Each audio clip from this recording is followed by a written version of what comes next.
Right. Welcome everyone to this video and live stream. I'm gonna go over my experiences coaching at the recent tournament for Super Smash Bros. It was called Genesis 5 and it was held in Oakland, California in January, I think January 18th to the 20th, something like that. So I coached 5 players and I'm gonna go through each player and talk about what I told them to try to help him out during the set. And I'll let you guys know if there's anyone watching live, you can ask any questions and I'll answer them and I'll let you know when. Alright, so first player I coached was Wizzy. He was playing Yoshi and he was playing against Alvin from Peru. So one of the things I told Wizzy was to watch out for Pikachu's forward air. And he got hit a lot by it, but there's one situation that I pointed out to him. And it's when Pikachu is coming towards Yoshi, like backwards, like this. So if Pikachu is facing away from Yoshi, sometimes you might think Pikachu would just back air or down air or something. But one of the oldest tricks in the book is Pikachu will come at you and backwards, but still forward air, like that. So it might catch you if you're Yoshi and you try to like double jump or try to parry something from Pikachu. So if you're Yoshi, you always have to watch out for the forward air. It doesn't matter if Pikachu is facing you or Pikachu is facing away from you. So Pikachu can come like this at you, right? Backwards. Instead of a back air, it'll be like that. So no matter where Pikachu is, if Pikachu's in the air, that forward air can come out. So as a Yoshi, you have to watch out for that. And hello to all the people who are joining me. So this will be my first live stream on my YouTube. So usually for my videos I have stuff prepared, but not for this one. I'm just gonna go based off of my memory and we'll see how it goes. Alright, so that's one thing I told Wizzy. Another thing I told Wizzy was, I think one time Pikachu was just standing here and he went up and tried to double jump on top of Pikachu. So you always want to be careful if you just use up your double jump right away. If you try to come up on top of Pikachu, Pikachu can just up tilt you. Alright? So I saw that once. He just went like that and got hit by up tilt. Yeah, so right now I'm controlling both players just to let you know. I have 2 controllers right now. And I'm just like switching between the 2. And finally, I think the only other tip I gave Wizzy during his set against Alvin was to watch out once Pikachu does up B on the ledge, because I've noticed that I don't know if it's how many Pikachu players do this, but I know that both Alvin and Jerson from Peru, they both might try to up B quickly to the ledge and then quickly jump up with an attack like right after. Oh, that was inaccurate. Let me try again. Like that, but faster than that. So like during the set, Wizzy got caught by a big ass combo because Alvin went like this and just instantly jumped up, and Wizzy didn't see it coming. So Pikachu zip zaps onto the ledge. Pikachu can instantly jump up. It probably won't even wait for you, and it might catch you off guard. So you want to be careful of that. And I think that's all I remember from Wizzy, other than telling him good luck. Does anyone have any questions on like the matchup Pikachu versus Yoshi? If anyone has a question like on the matchup, please speak now and I'll answer it. I'll give you guys like a few seconds or something.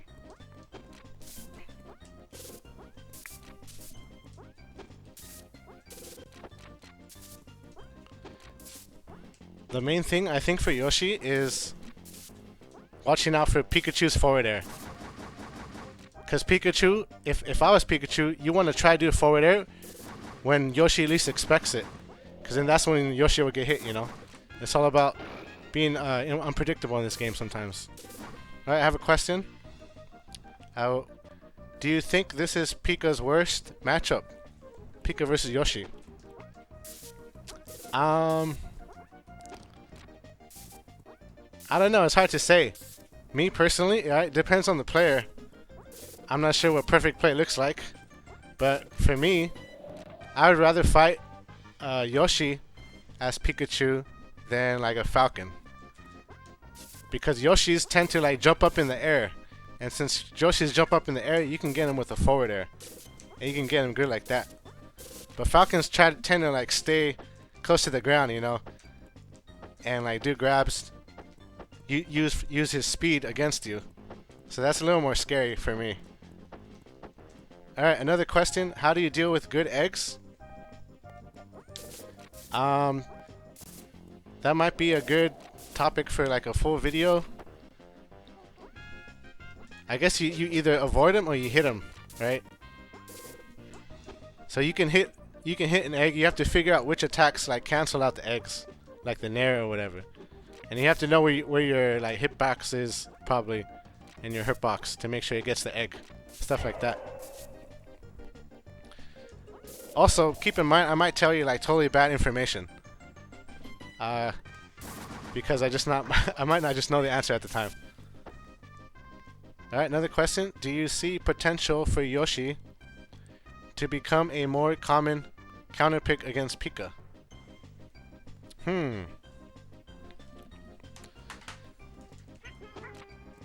I would say, I guess.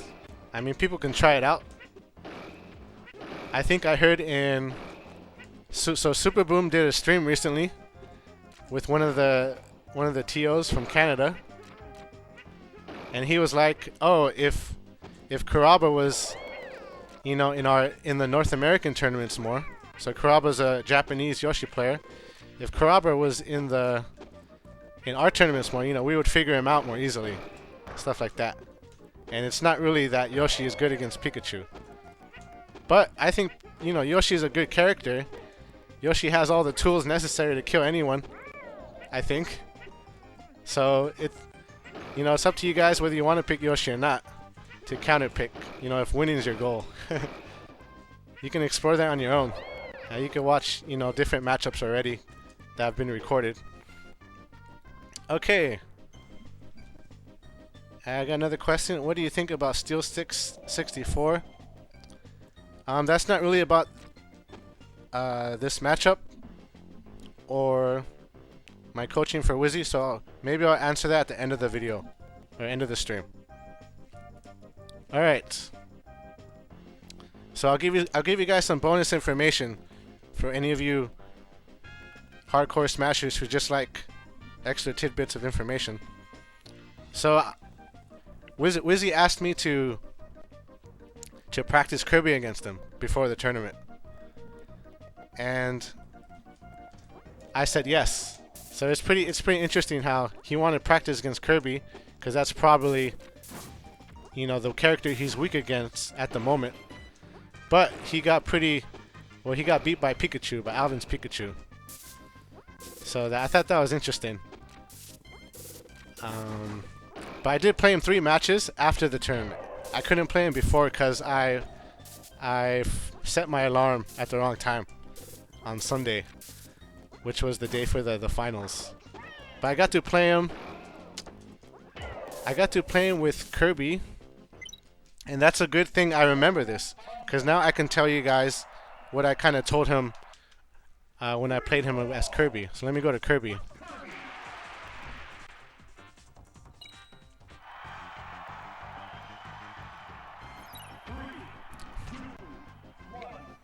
All right. So, one thing I told him that was, like, eventually, what I tell a lot of Kirby's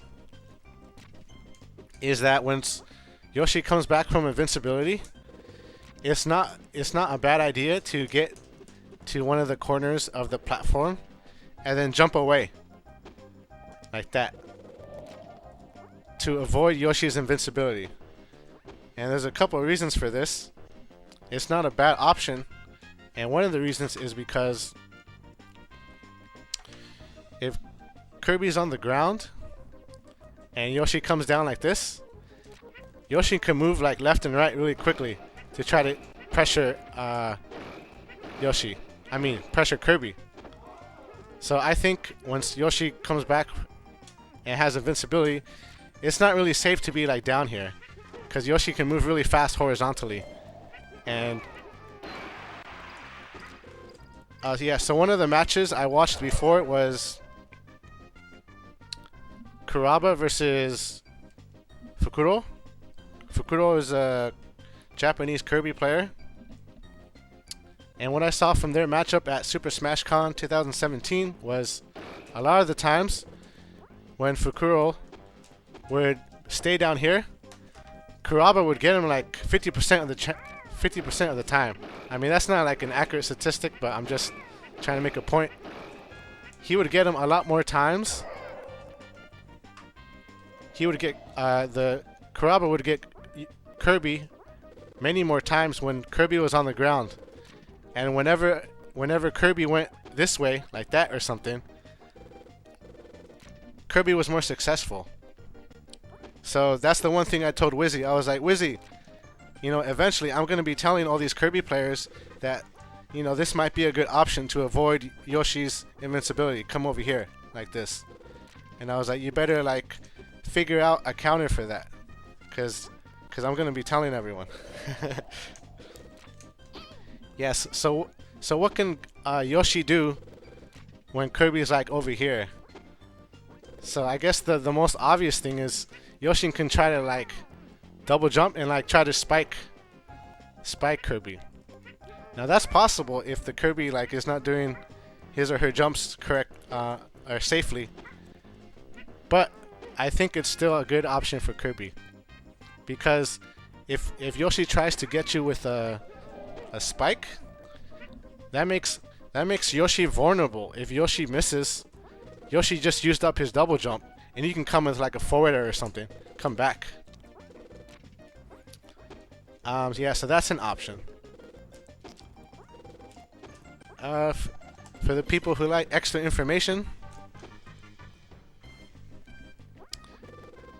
Wizzy said that after playing me, he was like, "Oh, all the other Kirbys, they like camp far away from me, but you camp like close to me."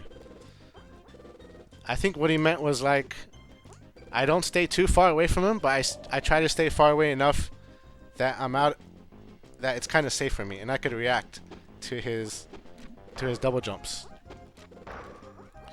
Yeah, so in this matchup, I think if Kirby understands like the way Yoshi jumps, then it's really easy to get in whenever you want, and just like put out a drill that'll cover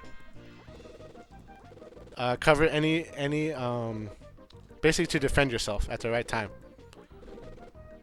Yeah, so I think this is one of Yoshi's harder matchups in the game against Kirby, because these drills last a long time, right?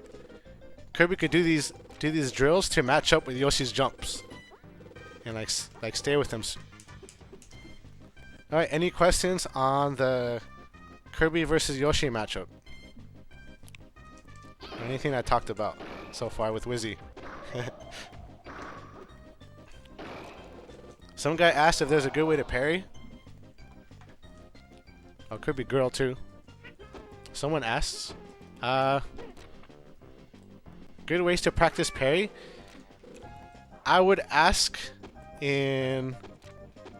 I think on Facebook there are groups for every specific character, like an R&D group or something. You might try asking there, and if you don't know where the group is, you can ask the main SSB group. It's called SSB64 Community, I believe. SSB64 Community on Facebook. And it's good to like have those discussions with other people. But if I were to just to answer the question myself, I guess you can have, you can keep trying it out, trying to parry against someone. So I guess it's always good to practice against an opponent because, you want to parry and get the timing down for like unpredictable attacks, not just like CPU when you know it's coming and stuff like that. But I'm pretty sure there's people out there, so I'm not like a big Yoshi parry person. I don't really train like that. I just do whatever, I like to just play. But I'm sure there's some people out there who have, exactly the best techniques and exercises for you. So I would suggest looking at the R&D Yoshi group or seeing if there's a video that someone already has on practicing parries. Is parry just an instant shield into jump, etc.? So I could be wrong.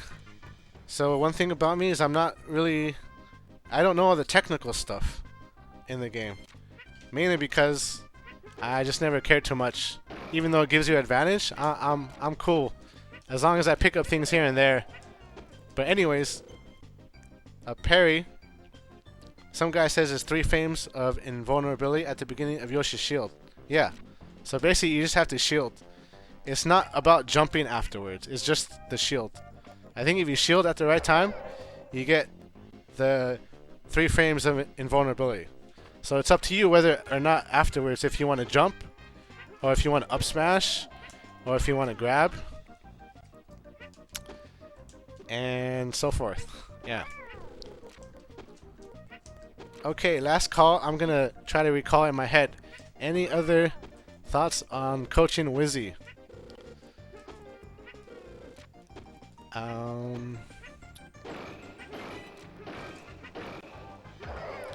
Yeah, I don't think so. So just to summarize, yeah, Pikachu, watch out for forward air. And don't just double jump onto Pikachu's up tilt if Pikachu's on the ground.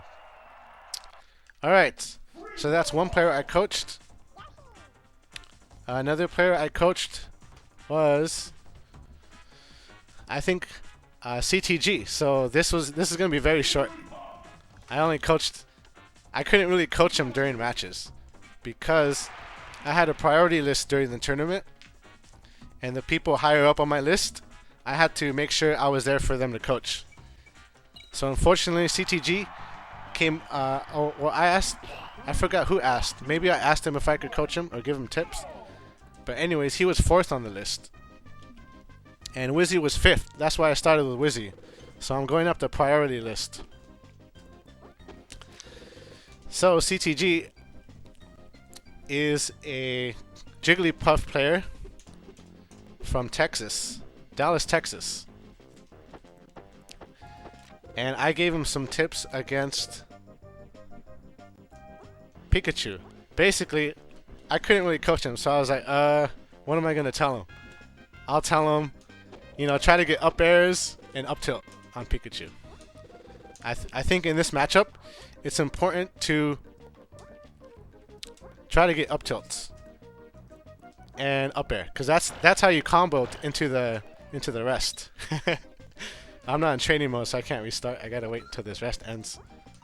Yeah, you do up airs and up tilt. I think those are the easiest way to get a rest a lot of the times. Other than like grab, I guess you can grab and forward throw, something like that. But it's funny because I said something as simple as that, and afterwards CTG posted on the SSB64 community group, and he's like, "Oh man, Isaiah's tips really helped me. It helped me take a game off of so and so." So I thought that was cool, because even though I didn't get to coach him, you can still influence someone's sets or something in a tournament if you just give them a little hint. So I thought that was cool. Okay, does anyone have any questions on the matchup between Pikachu and Jiggly.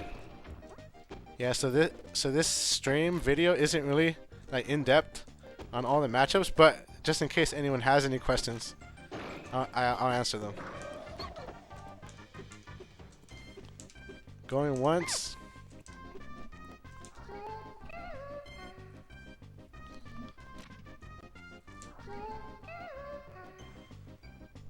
Alright, no questions. Alright. How do you approach Pika as Jiggly? Oh, that's a tough one. Let's see. Alright, Pikachu's here. Let's say Pikachu's on the ground. What should I do? Well, it's up to you. Depending on your playstyle, if you're defensive, you might want Pikachu to try to like come in and attack you, and you might want to like counter that by like, I don't know, pivoting back or doing up tilt, depending on the move, right? You have to learn what moves trade. But basic approach, I see people do is like something with the forward air, and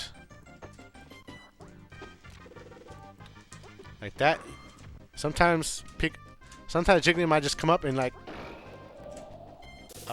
short jump nair. Might try that. Kind of risky though. If Pikachu up tilts. Sometimes you can catch Pikachu with a quick down air like that. You don't even have to connect to with a combo. Sometimes Jigglies do that. Approaching Pikachu from the air is kind of tough, right? Because Pikachu can just come up and like bat you away with the up air or start a huge ass combo because Jiggly's really floaty. So if you want to approach Pikachu, you really want to be careful coming from the air. You really want to try to make it to use your jump and see if you can maybe bait a double jump and like come down with down air. But smart Pikachus would just wait. For like Kirby and Jiggly, smart Pikachus would just wait and just waiting to see when they fall, because the other player has to fall eventually, even though they have a lot of jumps. And yeah, it's mostly about spacing, right? You want to space the nair, space the down air, and somehow you want to get Pikachu up and vulnerable, maybe make Pikachu miss an attack to get like an up air into combo. But otherwise, it's not easy. And I think nair is the main thing. Nair and try to get up tilts, get under Pikachu.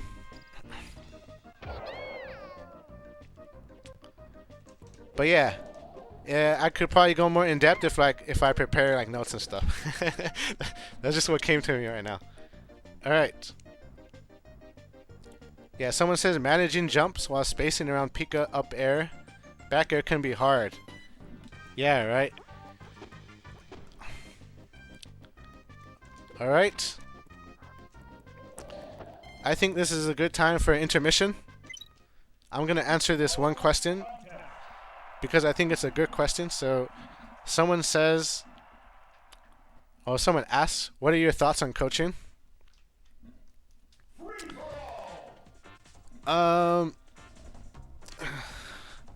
Well, the thing is, I don't watch too many tournament streams live, so I don't think I've ever seen coaching as a viewer.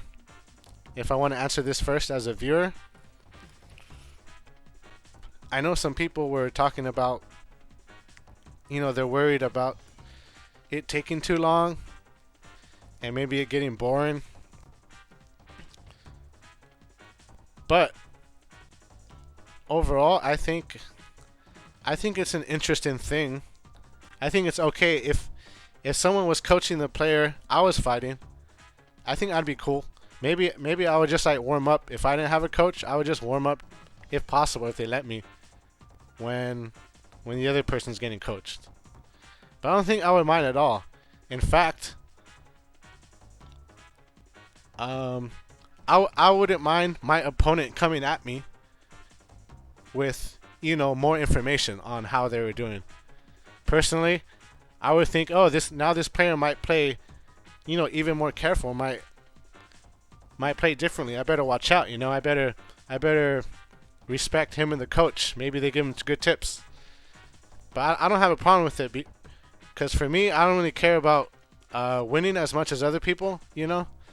So if the other person gets good tips and I lose because of it, then I'll be like, oh man, those are good. That must have been some good tips they got or something. But it's not always about the tips, right? It's not always about the coach. It's about the player, and the player adjusts. Makes their own adjustments too. But yeah, I think the people who are worried about coaching making tournaments take too long they have a point. Of course, you have to regulate the time and stuff like that. But those are just some quick thoughts. I'm gonna quickly go through and see if there are any more questions for this intermission.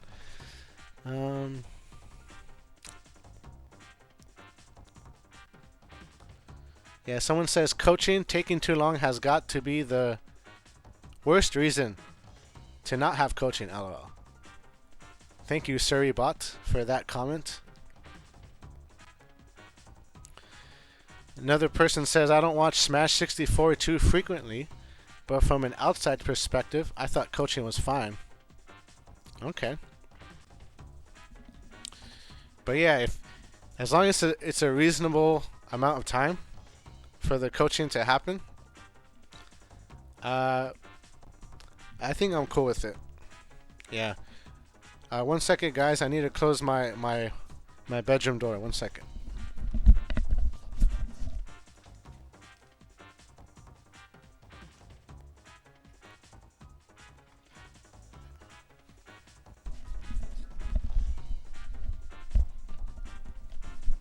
All right. Last question for this intermission is, who would I choose as a coach for myself? That's a good question. I guess it depends on who's available. If I could pick anybody, someone who speaks good enough English that I would understand. So that kind of rules out most of the Japanese and the Peruvians. But I guess I can kind of understand Spanish.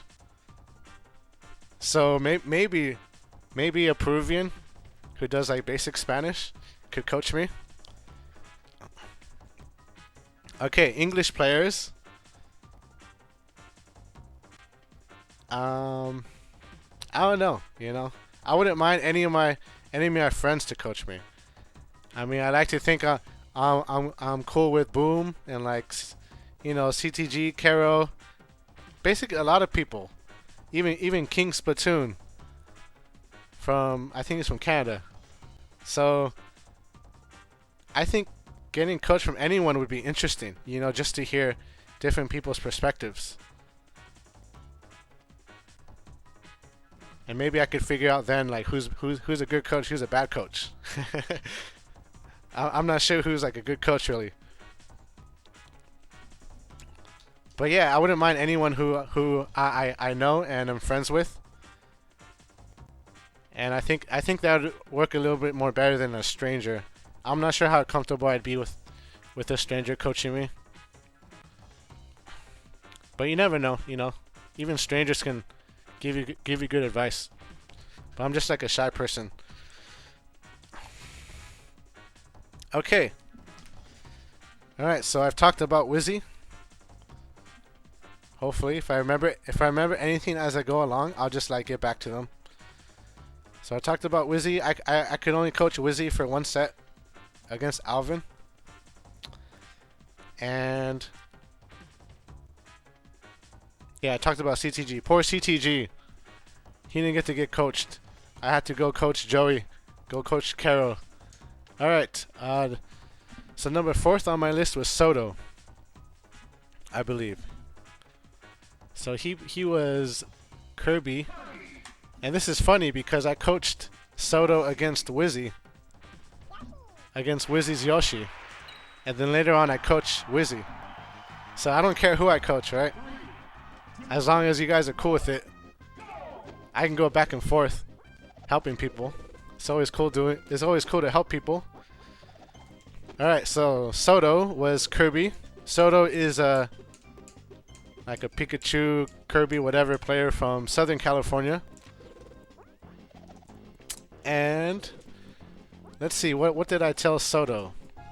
Alright, so Soto, I think Soto asked me, like, if Wizzy comes to approach him and Soto's over here, Kirby's over here, what should he do to get out? Like, maybe Wizzy's over here doing, like, pressuring, doing his infinite spacing back airs or something. And I think I told Soto, I was like, hey, why don't you just try, like, pivoting, but not up tilting right away. Because if you pivot, it kind of scares the opponent because you might think the up tilt's coming. So I think what some players do is they wait for the pivot up tilt to come out, and then they go in and attack you, right, during your lag between pivots or whatever. Yeah, so I told Soto, why don't you just try, like, pivoting and not doing anything, and maybe that'll let you get out, you know. And then afterwards he was like, yeah, it kind of worked. He, like, backed off, like Wizzy backed off when Soto pivoted over here, and, like, didn't throw out an up tilt right away. So that's just, I think that's like a general tip, because, you know, after you make a movement, you don't have to put out an attack, you know. And in this case, pivots and up tilts go like hand in hand with Kirby, but you can just pivot and not up tilt, right? You can like that and then keep moving, something like that. All right. Another tip I told Soto was, one thing I noticed Soto was doing was he had some bad forward airs in the air. He would just, like, do it randomly. And the thing about Kirby's forward air against Yoshi in this matchup is if you do it at the wrong time and you miss, then Kirby will just, like, come after you afterwards. So, yeah, if you're Kirby, you really want to be careful about just, like, jumping up and, like, forward airing like that. Because there's some lag in between until you can move again, right? Maybe you could do that. Maybe let out a nair afterwards. But anyways, it's not too safe sometimes. And so I think that's the thing that ultimately helped to cost Soto the match. So this was a best of 3, and I think it was some type of pool or division, I'm not sure, but it was a best of 3. And it went to game 3. I like to think thanks to my tips, but, you know, that's Soto's also a skilled player. So in game 3, he got pretty nervous. He told me after. He was like, yeah, I kind of lost my cool and stuff like that. But in the third match, he did a bunch of forward airs that didn't really connect and weren't very safe in the air. Alright. Another tip I gave Soto. So this is Kirby versus Yoshi. Tips for Kirby. I believe I was like, once Yoshi comes back, say Yoshi's coming back, right? Yoshi has double jump armor. I told Soto, if you're gonna drill, make sure your jump is high enough to cover the whole thing. Meaning, you jump high enough so that once Yoshi's done double jumping with super armor, Yoshi doesn't end up on top of you. So I can't really do that with 2 hands, but like kind of like that, right? You don't want Yoshi to end up on top of you after Yoshi's double jump. That was pretty skillful. I did that with 2 hands right here with 2 controllers. All right. So yeah, if Yoshi's coming back up, one possible option is to jump and down air like that. And you might want to experiment with like stick jumps, because stick jumps will get you higher than a normal C jump, or even the big C jump. Stick jumps and give you like the highest jump height, like that. All right. Any questions on this matchup again? I think we already did this matchup, right? Because I was like, oh, I played against Wizzy a few matches as Kirby. But any final thoughts on this matchup? And while I wait for some questions, I'll try to remember if I told Soto anything else.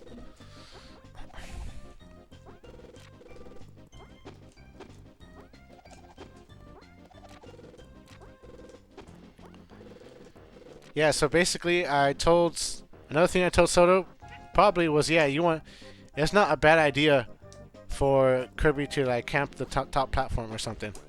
Because if Yoshi double jumps, Kirby could just stay on top of him the whole time.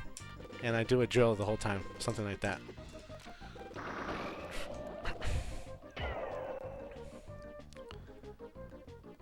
Alright. Alright, I think that's it for the coaching against Soto.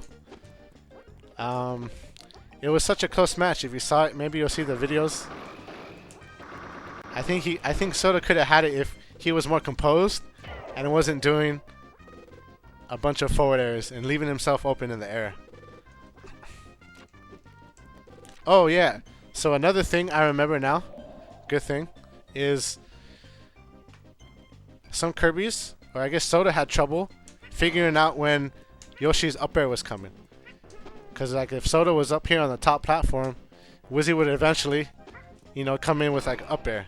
And he didn't know how to he didn't know how to time it to avoid that. I'm trying to remember what I told him. I think you just kind of have to see it, because from the bottom of Dreamland, Yoshi can come up with one jump. That's pretty quick, right? It's like boom.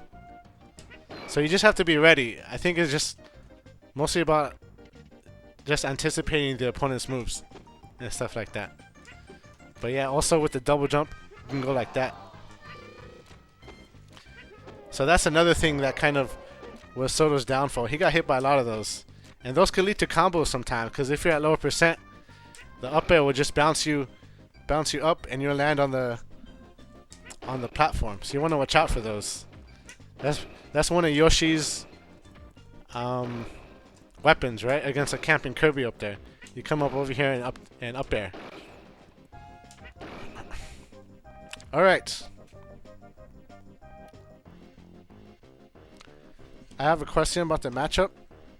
Kirby versus Yoshi. And the question is, if I had to break the matchup down 6-4 or 5-5 or whatever, how would you say it's split?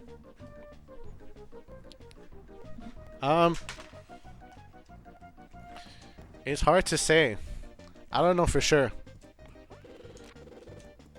Because I usually base this off of my own experience, usually. And lately I haven't been finding a lot of Yoshis with my Kirby. But definitely Wizzy has a ways to go before he can beat Kirby's consistently, I think.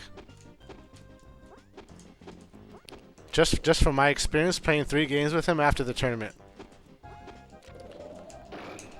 So I can't say for sure what the split is. Someone asked, are you stick jumping or full hopping for those up airs? Okay, so that was probably when I was playing as Yoshi with my second controller here. For me, I think it's easier for me to just stick jump and up air. Because if you stick jump, you put the joystick already like upwards, so it's already in the position to do an up air. And there's no chance of like accidentally double jumping. Because once you press up, it's not like you can accidentally press up again on the joystick. So I think I usually, if I'm Yoshi, I'd probably like stick jump up air like that. I wouldn't do C jump. But that's just me. Everyone plays differently, As long as you're successful in doing what you want you're trying to do. That's what matters. All right. I think something's coming to me. I think I just remember. Oh man, it's slipping now. I think it was another tip I told Wizzy. But I think it just slipped. So if I remember, I'll get back to it. Wait, no, 10 more seconds. Let me think. What was it?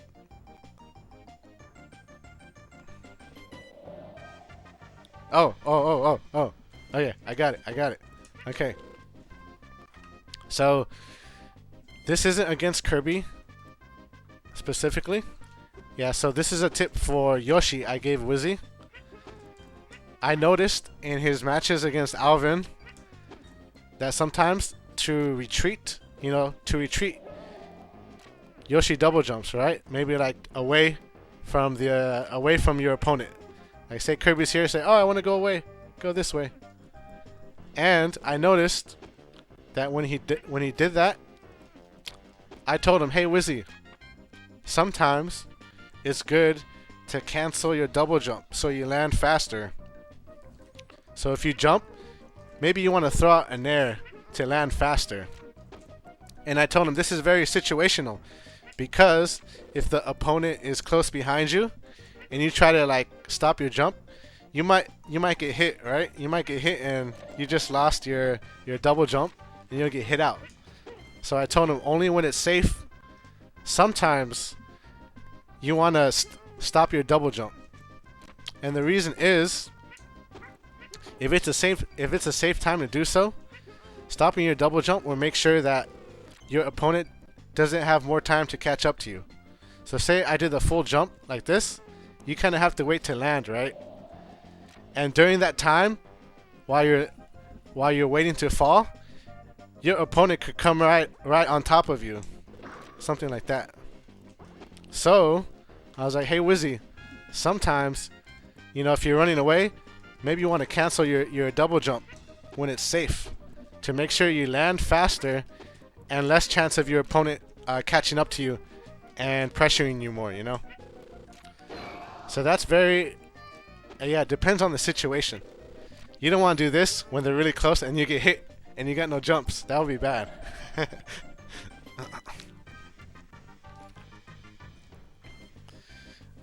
All right. So I just finished. Well, I kind of finished talking about my coaching against Soto, and he was about like third on my list. Was he? I don't know. But anyways, let's see. So now there's two more people, right? I coached Boom. He was second on my list, and I coached Carol. He was first on my list. And the reason Carol and Boom were first and second on my list is because they slept over at my place for like 2 nights before the tournament. So when they got here, I was like, "Hey, you want to get coached?" And they were like, "Sure." So I thought it'd be fun. All right. So next is Boom. Let's see. I think I only mainly coached Boom in the finals. The finals for the tournament. He was maybe Falcon. And Alvin was maybe Pikachu and Falcon, if I remember correctly. But I'll do Pikachu first.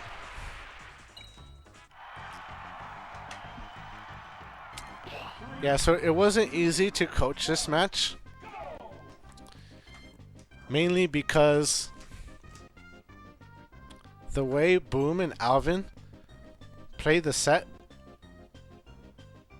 well, they played really close to the ground. So maybe Alvin was like here, just doing groundwork, looking for a grab, looking for a short hop, and Boom was kind of doing the same, just waiting for an opening, waiting for an opening, maybe putting out a down air or something.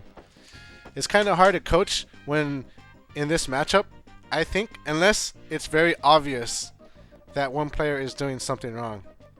Because I think in this matchup, when both players are playing like a bit of very close to the ground, I think it mostly just comes down to spacing and like reactions in a lot of instances. But I was able. Oh, yeah, I just remembered. I coached Boom against Fukuro in, I think it was winners finals, right? So I'm kind of like going in reverse, but it's fine. I'll get to that set after this one. Yeah. So let's see. Let me try to remember some tips I gave Boom. Yeah. So basically, in this matchup, when both players are really close to the ground, right? They're just going like this. Whoa. Trying to wait till the other person messes up. That's all it is sometimes. So what's Pikachu gonna do? Pikachu might try to like grab, right? Wait for the grab. Maybe do a jab grab. Run up to you and grab.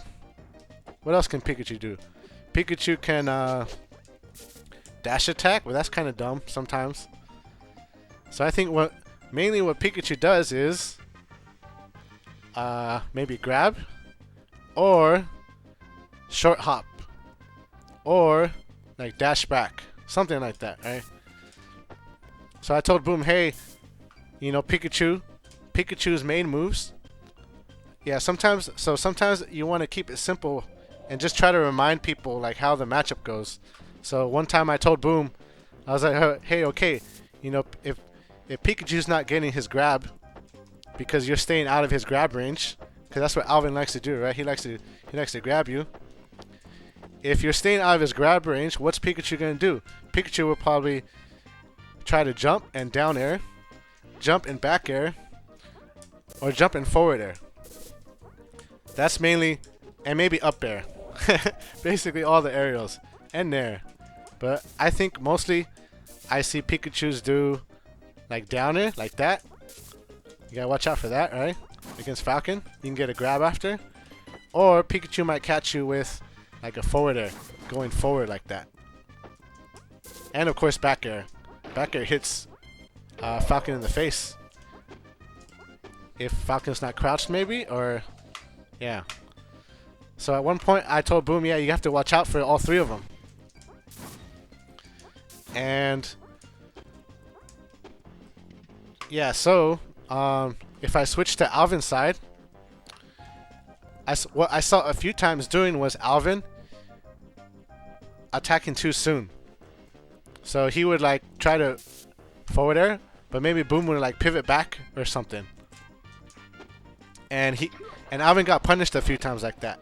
So sometimes in this matchup, whoever throws out the first move is at a disadvantage, right? Because there's lag after, especially if you do a move in the air and you have to jump. So that's one of the reasons I think it's hard to coach this matchup, because it's a lot of spacing and reactions. You can't just tell someone, hey, well, I guess you can kind of tell someone, hey, he's spacing better than you, or hey, he's waiting for you to, you know, make a mistake first. Maybe you should let him do let him put the move out first.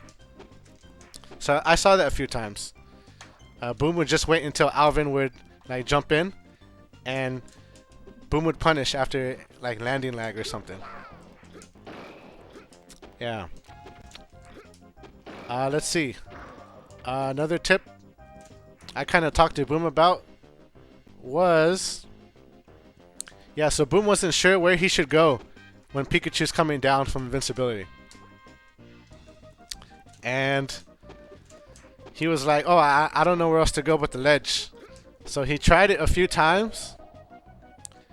And then like after a match, I was like, oh yeah, how do you feel? You know, how do you feel going to the ledge? How's that working out for you? And it seemed to work it seemed to work out for him okay, going to the ledge. So I told him, hey, you know, try it one more time, and if it doesn't work out, maybe like mix it up a little bit, or something like that. So at one point, I saw him like kind of like dash around, and then double jump, and then fall down. Right? You can kind of mix up your try to juke or avoid the opponent's attack when the opponent comes down from invincibility. So you want to do different things. Sometimes maybe you want to stay on the edge. Or sometimes, I don't know, if you can actually avoid Pikachu, then that's cool. But it's really hard to sometimes. I see some Falcons maybe like jumping up here or something and then coming down. But yeah, well, one thing I told Boom was if Falcon's in the air, Pikachu has a lot of opportunities. Pikachu has a lot of opportunities to hit Falcon. So I told him, hey, it's not really too safe in the air against a Pikachu. I think if Falcon's in the air, a lot of the times the Falcon player might just do like slow fall nair or something like that, right? Try to like mess up Pikachu's timing. But I think if a Pikachu's good, it's really hard for a Falcon to fall on top of a Pikachu. So I think that's one reason why maybe a lot of Falcons try to play a ground game and try to do a spacing game.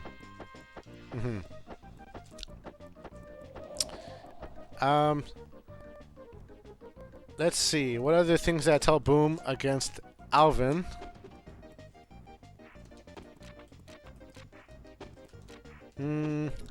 Yes. Oh yeah. Someone asked if I told Boom to Falcon kick. I think someone asked that question. The streams are going a little fast. Well, not fast. Maybe I just missed it. Yeah, Boom was like here, Falcon kick or something like that, right? And then Pikachu landed on this platform over here. No, I didn't tell him Falcon kick. I think Boom just has a history of very weird Falcon kicks. And sometimes it works for him, sometimes it doesn't. And the reason I know this is because at Apex, I think it was 2014, something like that. I played Mario against Boom, and my Mario, say Pikachu's Mario was right here, and Boom like just jumped right here and like Falcon kicked down, and like totally missed, and I just threw him off the stage or something. So I think for years he's just had a tendency to do a random Falcon kick, and this time it worked out for him, which is nice. I'm kind of like drawing blanks on other tips I told him against Alvin. I think before the tournament, we kind of talked about, I think we all agreed that Alvin's one of the best dash grabbers in the game. So you want to. It's not really easy to beat him that way. Yeah. So I guess for now I'll take questions on this matchup. And hopefully I'll remember more. And I'll go to Boom and Fukuro after this. So any questions on the Falcon Pikachu matchup?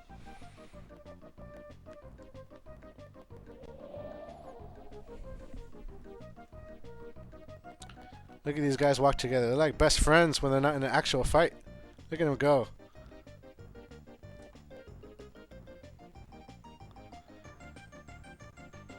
Someone asked, Isaiah, did you tell Boom to stay Falcon? Or was that his decision? So I'm assuming this is when maybe... yeah, so in the finals, I think Boom went 0-3. Right? Against Alvin. Alvin reset the bracket and did a 3-0 on Boom. Is that correct, guys? Yeah, I kind of forgot like if Boom stayed Falcon the whole time. I think he did, and he just took those losses. But I didn't tell him to go Falcon. I mean, I didn't tell him to stay as Falcon. I think I left that up to him because I didn't see him doing. I don't think I saw him doing like a terrible job of playing. If I saw Boom just totally sucking at the matchup, maybe I would have been like, something's wrong with your Falcon today, maybe you should try something else.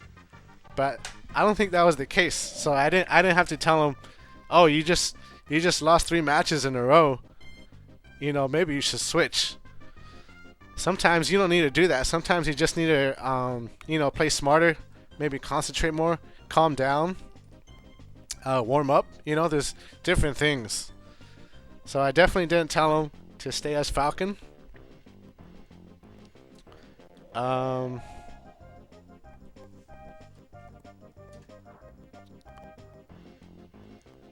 Yeah.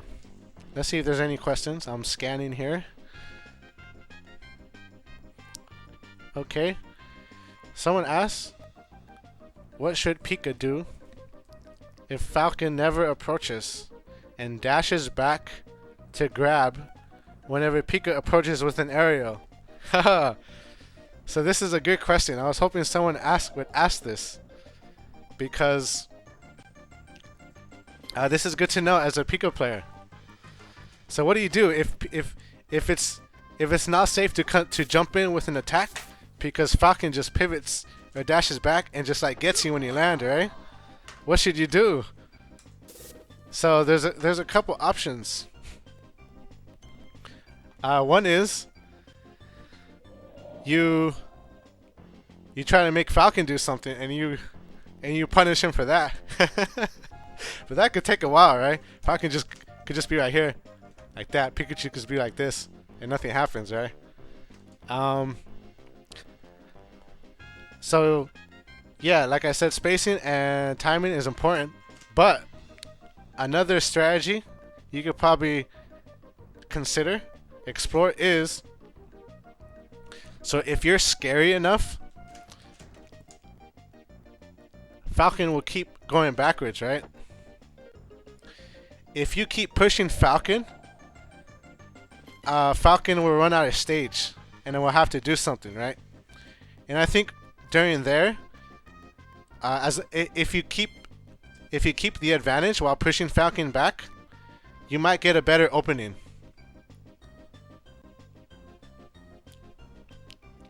So if a Falcon has a tendency to just keep, you know, waiting for you to come in, if you keep pressuring, and if you pressure well enough, you can make it a situation where Falcon's so close to the edge that Falcon has nowhere to go, and then Falcon will be the one maybe making the mistake, a higher probability. And so that's what I think I would recommend, and is one of the reasons why I ban Sector Z when I play against people. So let me go Sector Z real quick. So here's a interesting bit of information. So one time in like 2008 or something, 2006, I went to Mexico City, and I played against a Mexican player. His name was called Platinum Kirby. And Platinum Kirby is the reason why I don't play Sector Z anymore. So he was Falcon, and I was Pikachu, and I kept pressuring, right? And he'd just keep going back, and back, and back, and back. And maybe somehow he'd get over me, and then I have to pressure him again, and he'll just keep going back. And this is like infinite space to go back on. So I was like, forget this stage. I'm not playing this stage anymore. But yeah, that's just a quick extra bit of information for you guys. So usually my strategy, whoops, oh shoot, I picked Sector Z again.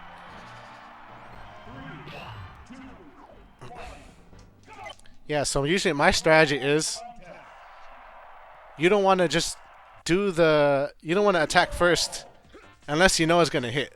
Sometimes you do want to attack because you just know, oh, I'm so good at this game, this attack is going to hit. He's not going to see it coming. Right? That could happen.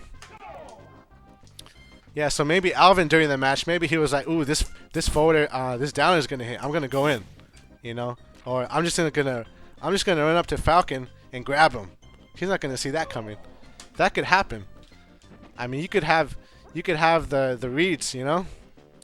But otherwise, it's not a bad idea to keep pressuring Falcon until Falcon runs out of space. And then wait for a mistake. Basically, this is a matchup of like patience and, you know, how much how much endurance you have when it comes to keeping yourself safe while also pressuring the opponent. So yeah, basically that's like a long way to answer it, but just keep pressuring Falcon until Falcon has no room. And if Falcon doesn't back up and instead comes at you, then that's kind of in your favor in a way, right? If Falcon just tries to come after you, maybe you can dash back. But yeah, a lot of depends on like who's the better player, right? Who has the better spacing? I think Pikachu's aerials in the air are better than Falcon, right? Because Falcon's forward air is not that good. Look at that; it just goes on top of him. Sure, you can hit like that, but it's not the easiest thing in the world. And back air, you kind of have to hit Pikachu while you're going down too, like that. And then, what about the Nair, right? So in this matchup, I think it's much easier for Pikachu to hit Falcon from a short jump than it is for Falcon to hit Pikachu from a short jump. I think one of Falcon's best moves against Pikachu is maybe like a falling back air, or I think Boom likes to do like a Nair, right? Because it's kind of a weird hitbox and stuff like that. And it lasts a long time. You can hit him afterwards like that. And maybe like the down air. But I'm not too worried about that really. So yeah, I think in this matchup Pikachu has the advantage with the short jump. So I think if you keep pressuring Falcon backwards, and then eventually maybe Falcon will try to grab you, you have to get ready for that, you know. Get ready. Maybe do a well-timed jumping attack, maybe a down tilt or a grab, something like that. Even forward tilt. You know, if Falcon's at higher percent of forward tilt, Falcon tries to come in, so the forward tilt will just knock Falcon out. So that's an option too.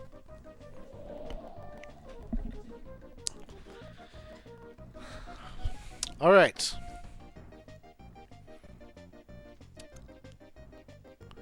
So here's a good question from King Splatoon. He asks, what do you do when you're bored of nothing happening for too long of a time? Right? So that depends. If you're bored of waiting for the other opponent, then it's up to you. You want to like pressure harder, or you want to just go in for the attack.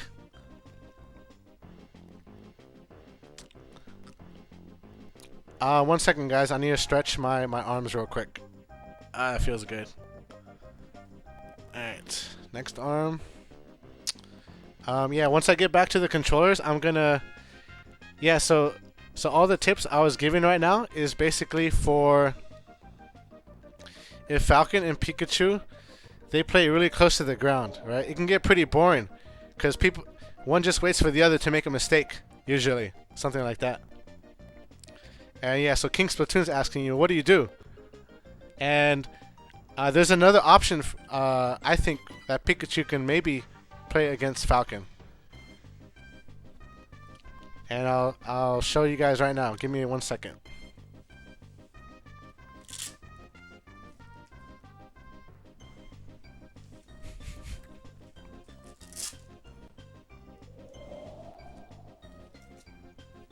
Alright. So, alright, this is Pikachu. So another option for Pikachu is, you know, Falcon likes to stay on the ground. If Falcon's like on the platforms, oh man, that's good for Pikachu. Pikachu can just pressure and stuff like that. I think Falcon's most dangerous on the ground. So if you're Pikachu and you don't want to wait for Falcon, sometimes what I like to do, I actually don't know, because I don't play matchups for a long time sometimes, because I play a lot of characters. So sometimes I'll go months without playing a certain matchup.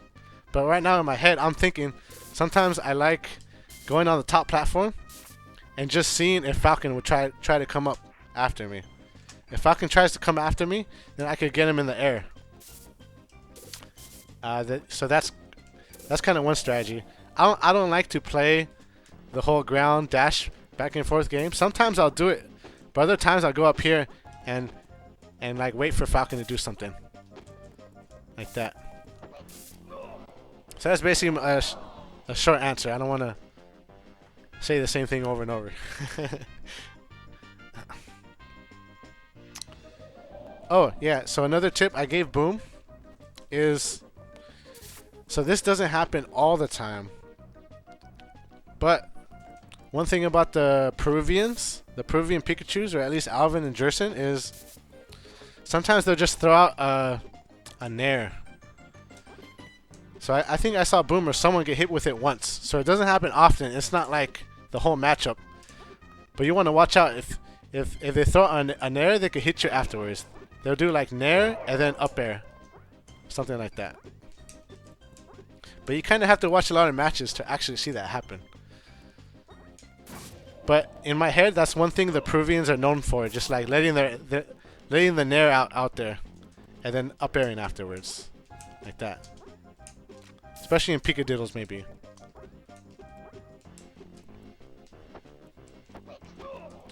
Alright. I think that's enough for this matchup for now. Hopefully, I'll see if I remember any more tips. But basically, I just reminded Boom.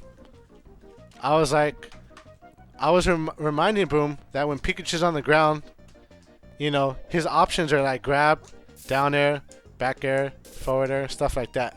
So, I mean, that's simple, right? Because what else can Pikachu do? Those are the moves in the game. Alright, so for now, I will go to Pikachu versus Kirby, because I also coached Boom in the matchup against Fukuro. So I think this matchup is a little easier to coach for me, because I have experience against Kirby. And it's not really, it's more of an air game. So there's more variables, I think, than just like, you know, dashing back and forth, waiting for an opening. Alright. So I think it was on Saturday, the day before the finals. Before I left to drive back home, I was like, Boom, let me know if you want tips tonight. I'll give you tips. And Boom was like, oh, just give them to me now. And I was like, okay. So we kind of just like discussed like some quick things. I kind of gave him some habits that Fukuro does. So Fukuro is the Japanese Kirby player. And so I kind of studied his matches against Jerson. And it's funny because I studied the matches against Jerson because I was going to make a video, an analysis video, on tips for Kirby. Tips for Kirby against Pikachu. Mainly because one time in the SSB 64 group, yeah, sorry to kind of like go off, kind of talk off topic, but this is kind of interesting. So one time in the SSB 64 group, Revan, a Kirby player from Canada, he saw me giving tips on Facebook for Pikachu against Kirby, and he was like, why does Pikachu get all the tips? So I was like, okay, I'm gonna make a video to give tips to Kirby. But anyways, I haven't completed the video yet, but I was still to get a lot of notes from it. So basically from the set Fukuro versus Jerson, this happened in like Brazil. Based on that matchup, I told Boom the important things that I saw from the matchup. Alright, so I told Boom, I think he kind of knows this too. So Fukuro, he has a tendency, if Pikachu's underneath these side platforms, he has a tendency to come over here and maybe like shield or something for like a certain period of time. He either do this or he might dash forward and shield like that. Like wait for you. and maybe come down or something. So I was like reminding him, hey, you want to watch out for that, you know, if he's on top. Yeah, Boom was saying, you know, he has to make sure to be patient. And if you're not patient, Kirby will get you. But if you are patient, you can get out with like I told Boom, yeah, Boom, you like to forward air like that to get out. But otherwise, you kind of have to wait. You can like do like up air or something. So one thing I let Boom know is, yeah, just to keep in mind, he likes to shield right here or dash shield right here. And then another thing, one of the big things I noticed about Kirby player Fukuro is when he edge guards Pikachu, he likes to like float around here. And the reason he likes to float around here is he likes to cover both the edge with like a down air, or he likes to jump back and do back air to cover the top. So he likes to do that. And I'm not a big fan of that edge guard. Mainly because, you know, I'm not the one doing it. That's his thing. But it seems kind of difficult.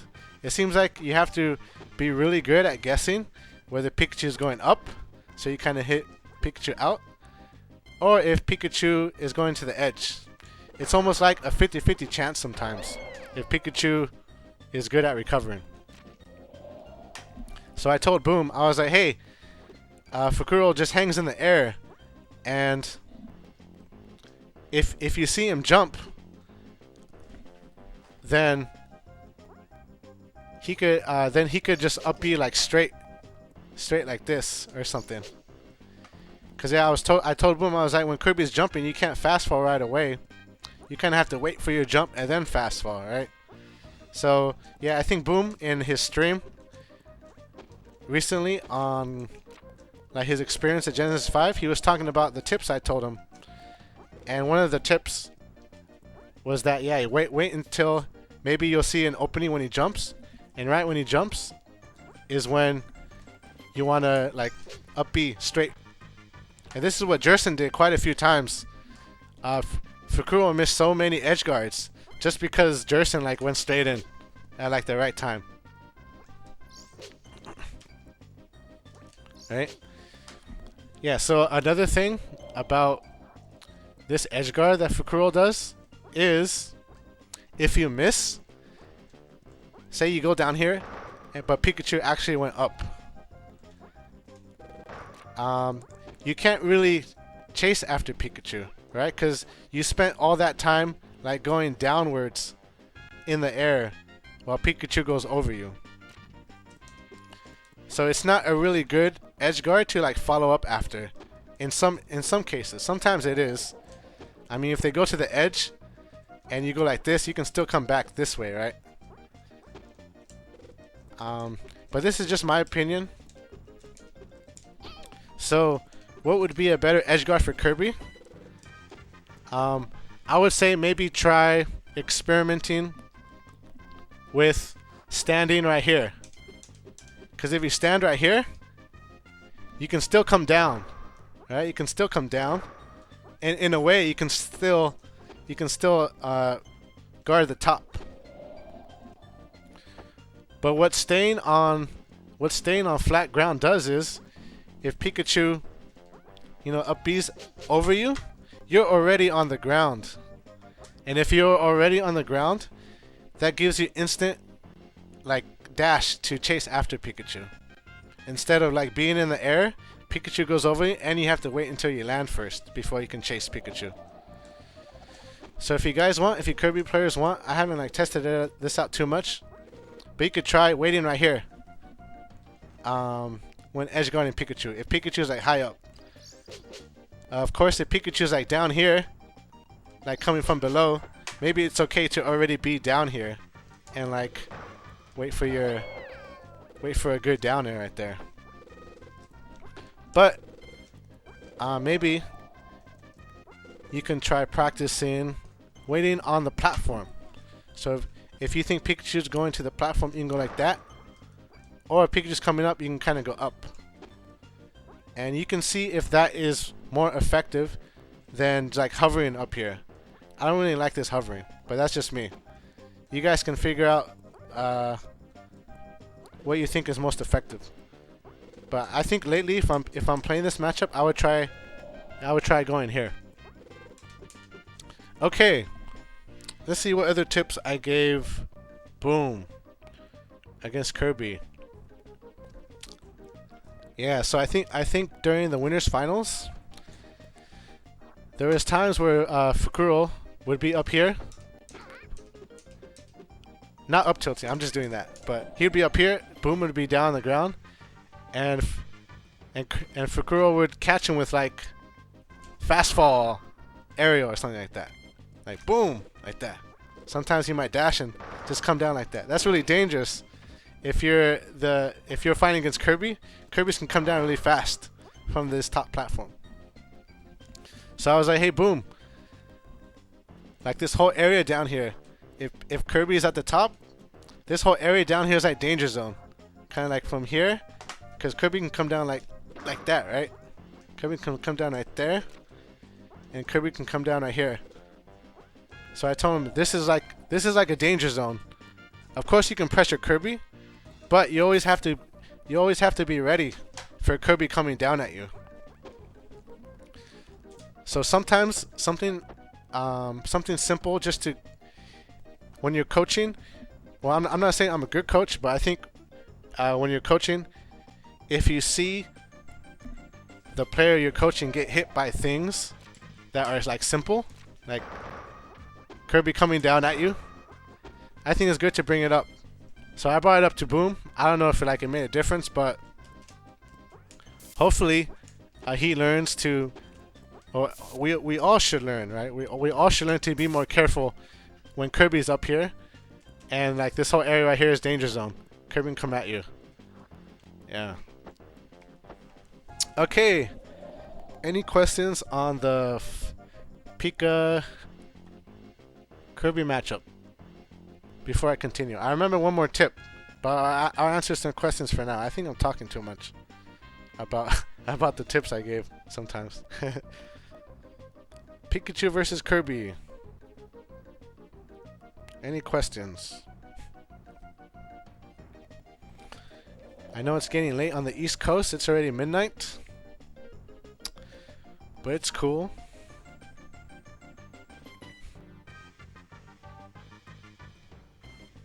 Okay, we have a question. Oh, here they come. When you're in the danger zone, I like how he calls it the danger zone, but yeah, that's so I can understand you, huh? How do you escape it? So I guess the question is, if Pikachu's down here in the danger zone, because Kirby can come down at you, how can you escape it? Well, I'm not saying you have to like leave this area. You don't have to. I mean, you could have really good timing and be like, boom. Kirby's coming down, boom. I'll get him. Doesn't matter. I'm cool with it. You know, it's just mainly you have to keep in mind that Kirby can be really quick coming down at you. So whether you want to wait down here and kind of hit him, wait for Kirby, that's up to you. If that's your play style, that's fine. But if you see yourself getting hit more than you should, then maybe you want to like move away more, you know. But yeah, I think that's a tough question because this stage is so small, right? Where else can you go other than down here? Maybe over here. You want to get yourself cornered. I don't know if I want to get myself cornered over here. So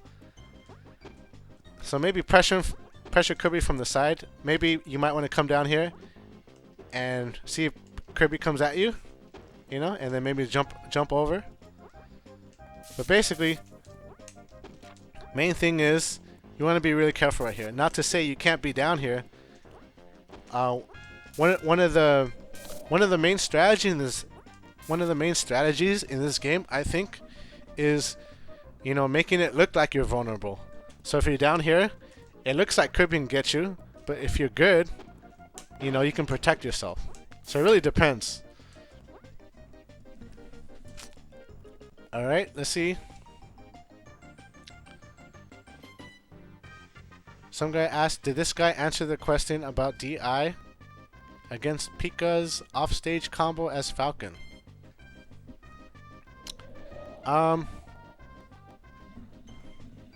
Okay, so I think this question asks...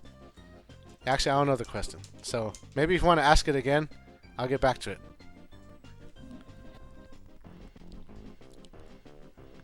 Yeah, Low Power asks if my past broadcasts are enabled. I'm pretty sure it is.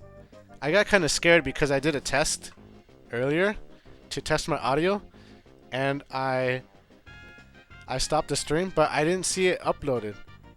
I think it's because there's a little delay, right, until the past broadcast shows up. So I think that's it, but I'm pretty sure my past broadcasts are enabled. I haven't changed that at all. Alright, here's finally a question going back to this matchup. What's the best way to edgeguard Kirby? And that's a great question, because that is another point of discussion for what I talked to Boom about when preparing for his matchup against Fukuro. So,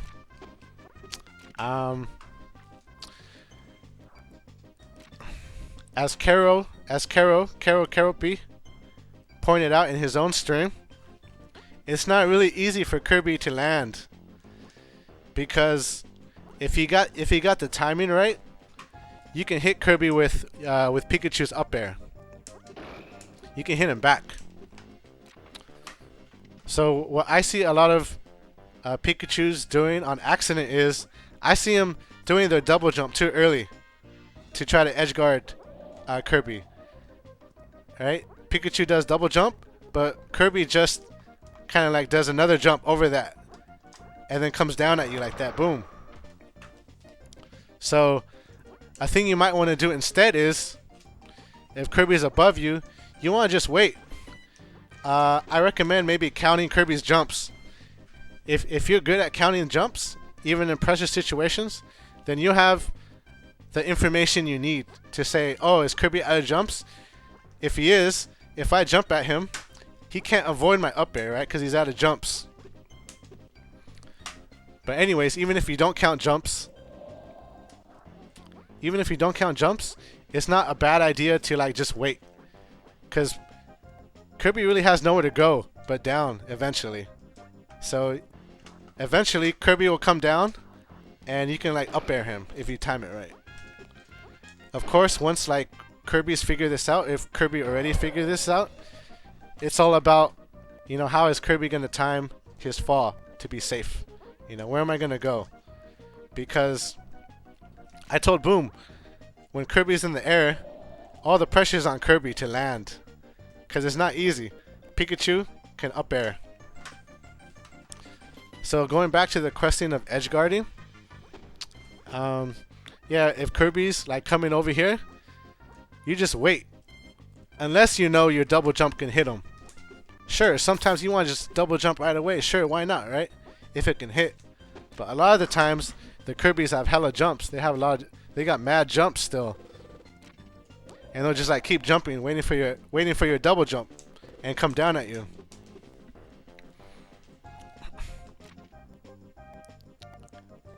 Alright, I think there's a good question here.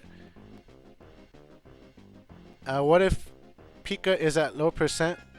Oh, Kirby. What if Kirby has low percent and up air won't cause enough hit stun? That's a good question. What should you do then? In that case, you can't just bat him away with up air, right? Then you might have to like go for a back air. So I think when discussing with Boom, he was like, you know, what's the best move against Kirby in the air? Maybe it was him or someone else. But I was like, you know what? When Kirby is at low percent, you want to try to go for back airs.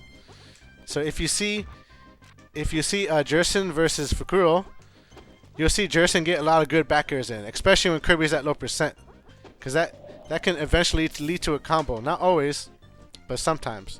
But anyways, when it comes to edge guarding and Kirby's at low percent, then yeah, of course, up air is not going to work. maybe not even an up tilt's not gonna work. If you up tilt, maybe Kirby will just do a nair after, right? So in that case, yeah, maybe you want to go for a back air or something like that. Or try to catch Kirby when he lands and like pressure him with shield and grab or something. Yeah, so that's a very good question. Kirby's not always a high percent, and you can't just, you know, make him go away with an up air. Oh yeah, I also reminded Boom that Kirby's, if they're not like high up in the air, then they're trying to go for the ledge. They want that ledge because usually, you know, you can kind of come up from the ledge more easier than flying up here. So sometimes Kirby's will like jump in the air and then just pretend to go high and like go for the edge. And specifically with Fukuro, it seems like he likes to like hover around here. I mean, I'm sorry, right here. He'll jump this way and then jump to the ledge like that. So you'll see that like he'll jump this way and then jump to the ledge. Usually when he has like a few jumps left, he'll go like this and like that. So when you're Pikachu, you have to remember that Kirby's love going for the ledge.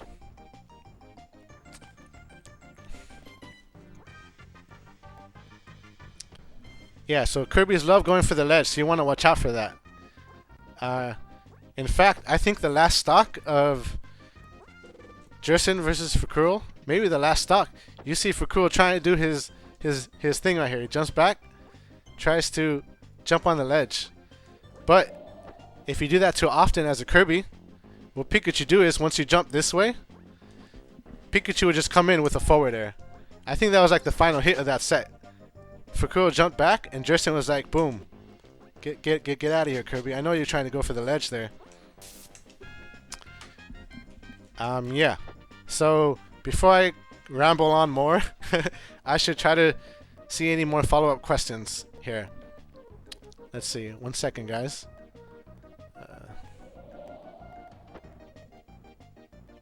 Alright, so Low Power has a lot of good questions. So I'll answer his. He asks, is edge guarding Kirby with frontward facing up air ever optimal? Oh, okay, yeah. So the other thing about edge guarding Kirby is, you know, which way you should be facing. I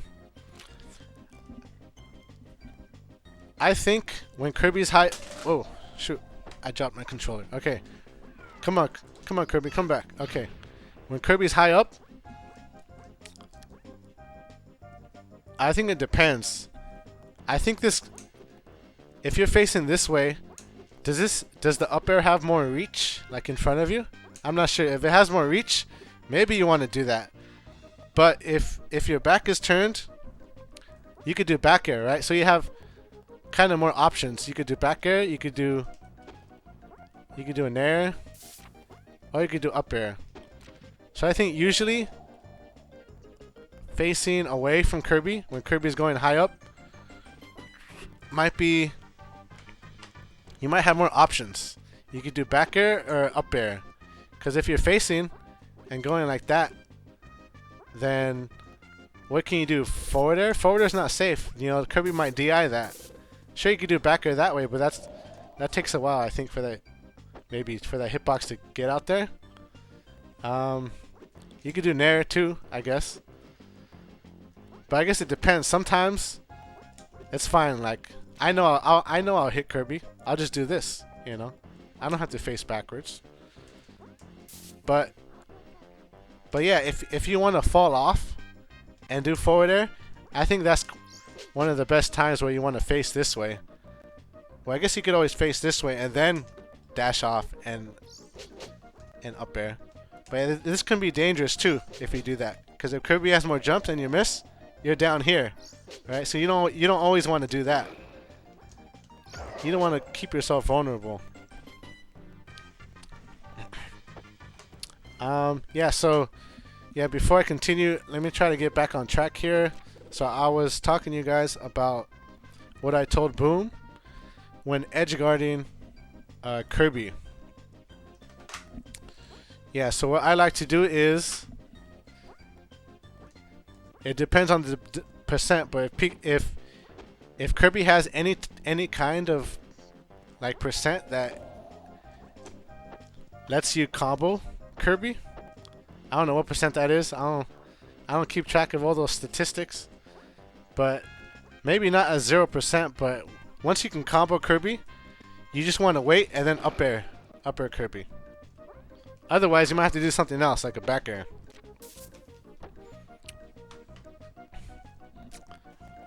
All right. So before I look for any more questions, I'm gonna quickly think about any other tips I gave Boom for this matchup. Let's see. Oh yeah, I think after one game. Yeah, so coaching, sometimes you might not see anything like obvious, right, that they did wrong. So sometimes I don't think, if you don't know what to say, sometimes it's not a bad idea just to give like reiterate or restate like basic principles. I think one time between the match, I was like, Boom, watch out for pivot up tilt. Right? I did a whole video on that. I think I saw him get hit by one of them. And I was like, watch out for that. And I also told him, watch out for Fukuro's rising airs. So sometimes when Pikachu's cornered, Kirby likes to come up and go like that, right? Maybe catch your jump. So I told him to watch out for that. That's one thing Kirby's like to do when Pikachu's cornered. They might try to come at you like that. Other tips I gave Boom, let's see. I think there was one time where Boom was comboing Kirby, and then over here there wasn't enough hit stun to keep the combo going. So after the match I was like, hey Boom, I saw you try to do a combo over here on the left. The hit stun wasn't there and you couldn't combo, so you want to be really careful, because a lot of the times one of the reasons, one of the ways Kirby can get you is because you hit Kirby at a percent that's not good enough to keep a combo going, and Kirby will like break it with like a nair. Like Kirby will get hit and then nair you right after. And I think that's a common like counter I see Kirby's get on Pikachu players. Where Pikachu does an attack, it doesn't have enough hit stun, and then Kirby will just come back at you. So you want to be really careful what percent Kirby's at when you try to combo. And you want to be careful to see if you can actually follow up or not. If you can't follow up, you might get comboed to death. That could be the turning point in the game to make you lose the match.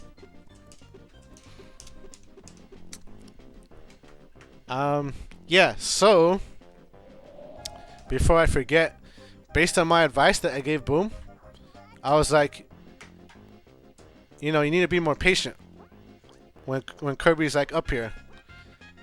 I'm pretty sure Boom did better after that, after he kind of had that knowledge to kind of wait for Kirby. And I think after the match, or after one of the games he won, I was like, I'm saying I was like a lot, huh? Maybe I should stop saying I was like. That's like a or yeah. Boom.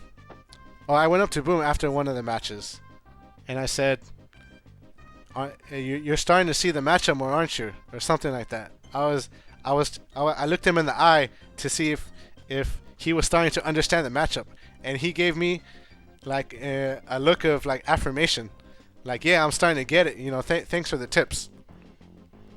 So I think I'm glad I went over. I'm glad I went over the tips with Boom, especially when it comes to edge guarding. I think it really helped him. All right, I'm gonna answer more questions about this matchup. Sorry if I can't see your question. Just ask it again right now. So I'll give you a chance to ask it again, because I don't know if I want to spend time scrolling up. Pikachu versus Kirby. I know Low Power had a bunch of good questions. If there's a question I didn't answer, you could ask it again, Low Power.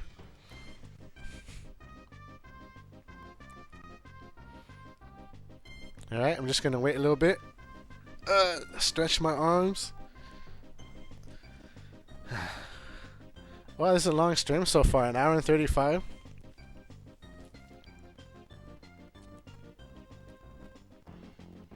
Alright, in that case, I'm gonna quickly go back to the Falcon versus Pika. So my apologies to everyone if, you know, I don't give you the best answers. I didn't really intend this to be like a total matchup, you know, tutorial stream. So I might not have all the answers right now.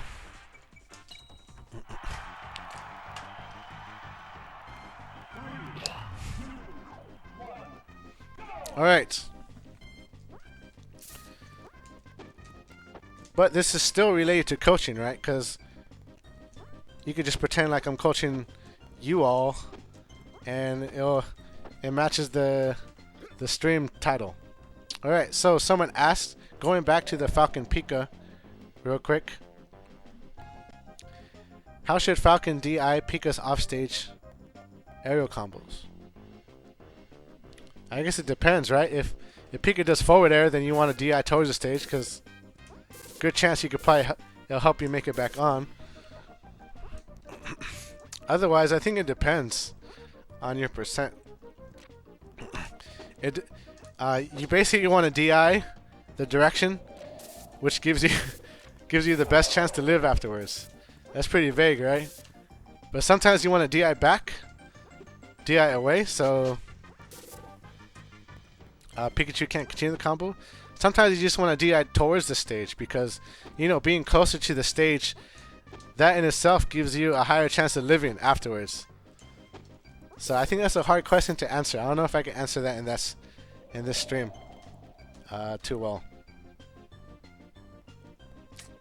Alright, Low Power asks, at 0%, what should you look for versus Kirby when they are on the ground?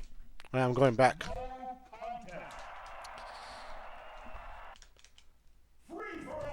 Back to Kirby.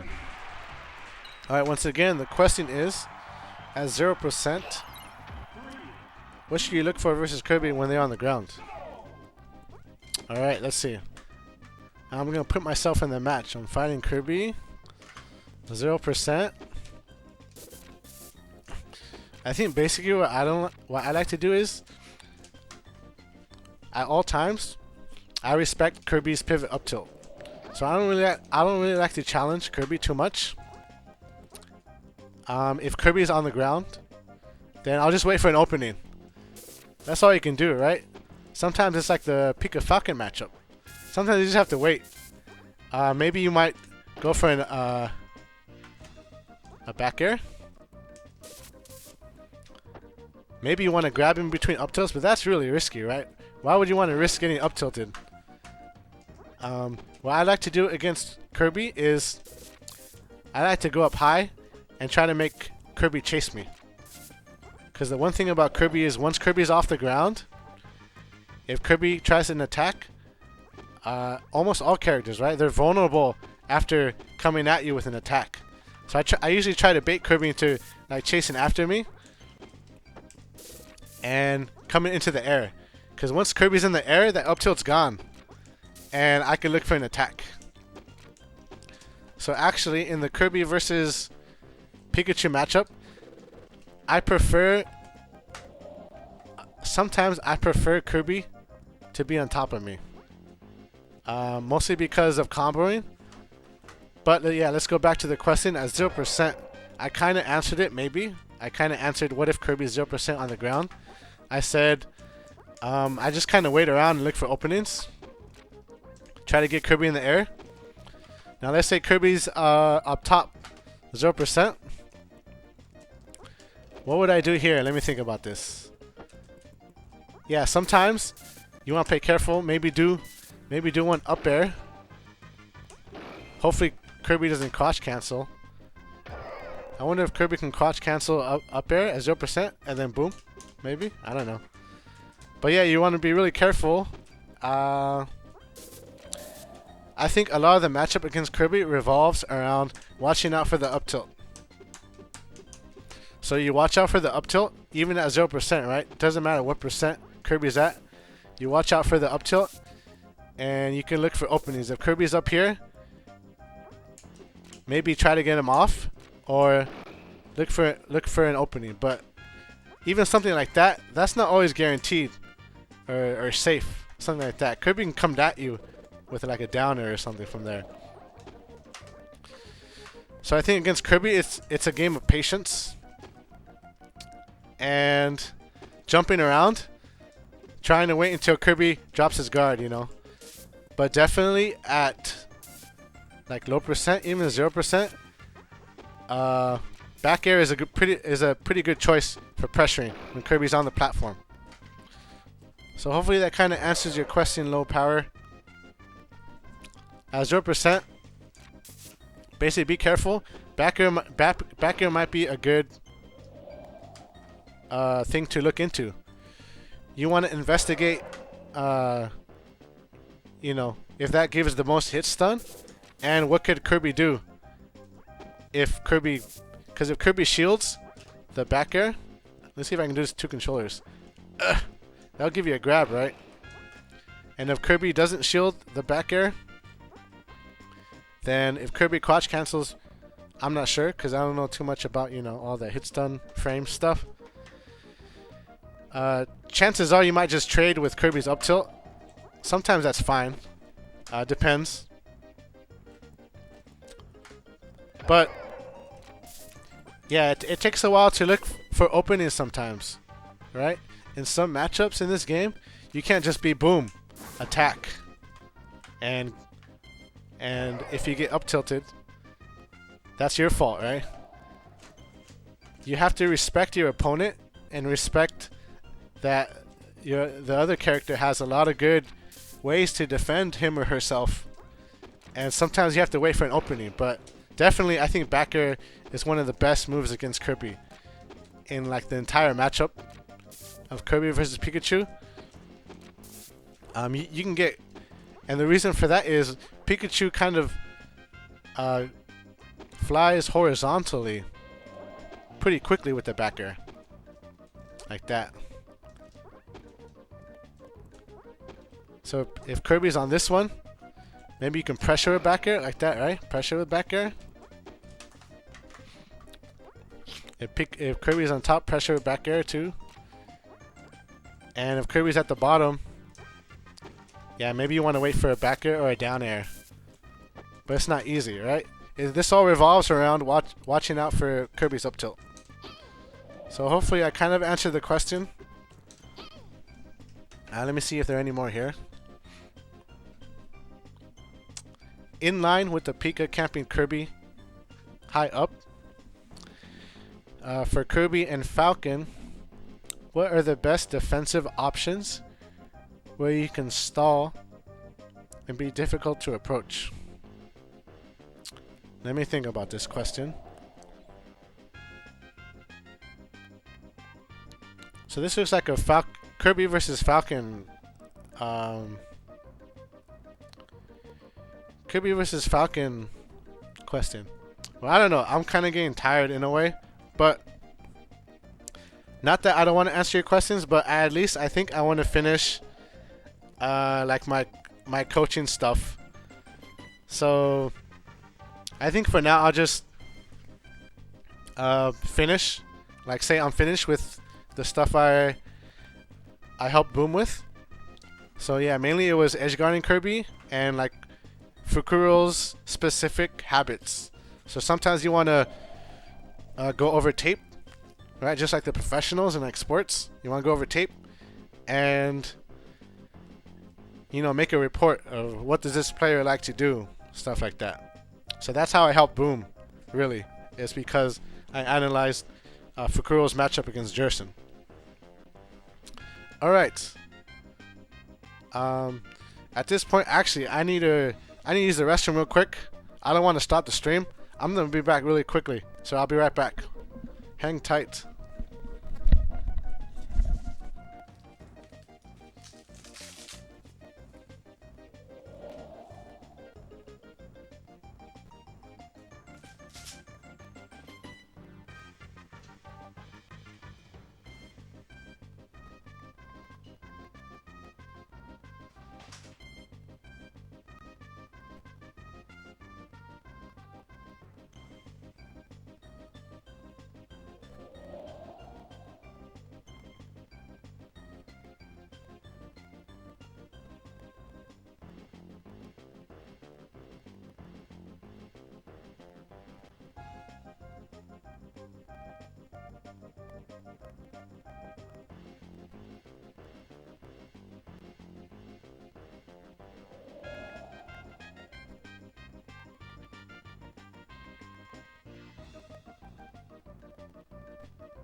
Alright, guys, I'm back. Oh, that was good. I really needed that. Alright, last question on this matchup, just for now, is low power ass. So it is basically chip damage in the beginning. Because his original question was, what do you do when Kirby's at 0%? Right? I mean, unless you get like an up smash or something, it's not really easy to combo, right? So, in a way, you can kind of think of it as chip damage, but sometimes just something as simple as like a downer or back throw can lead to a forward air or something, or a jab grab, something like that.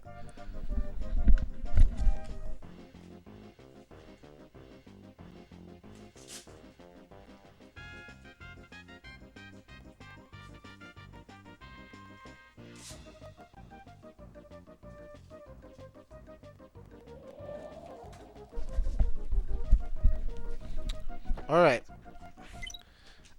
Sorry about that, guys. I had to adjust something. Before I want to forget, I want to go back to another tip I told Wizzy.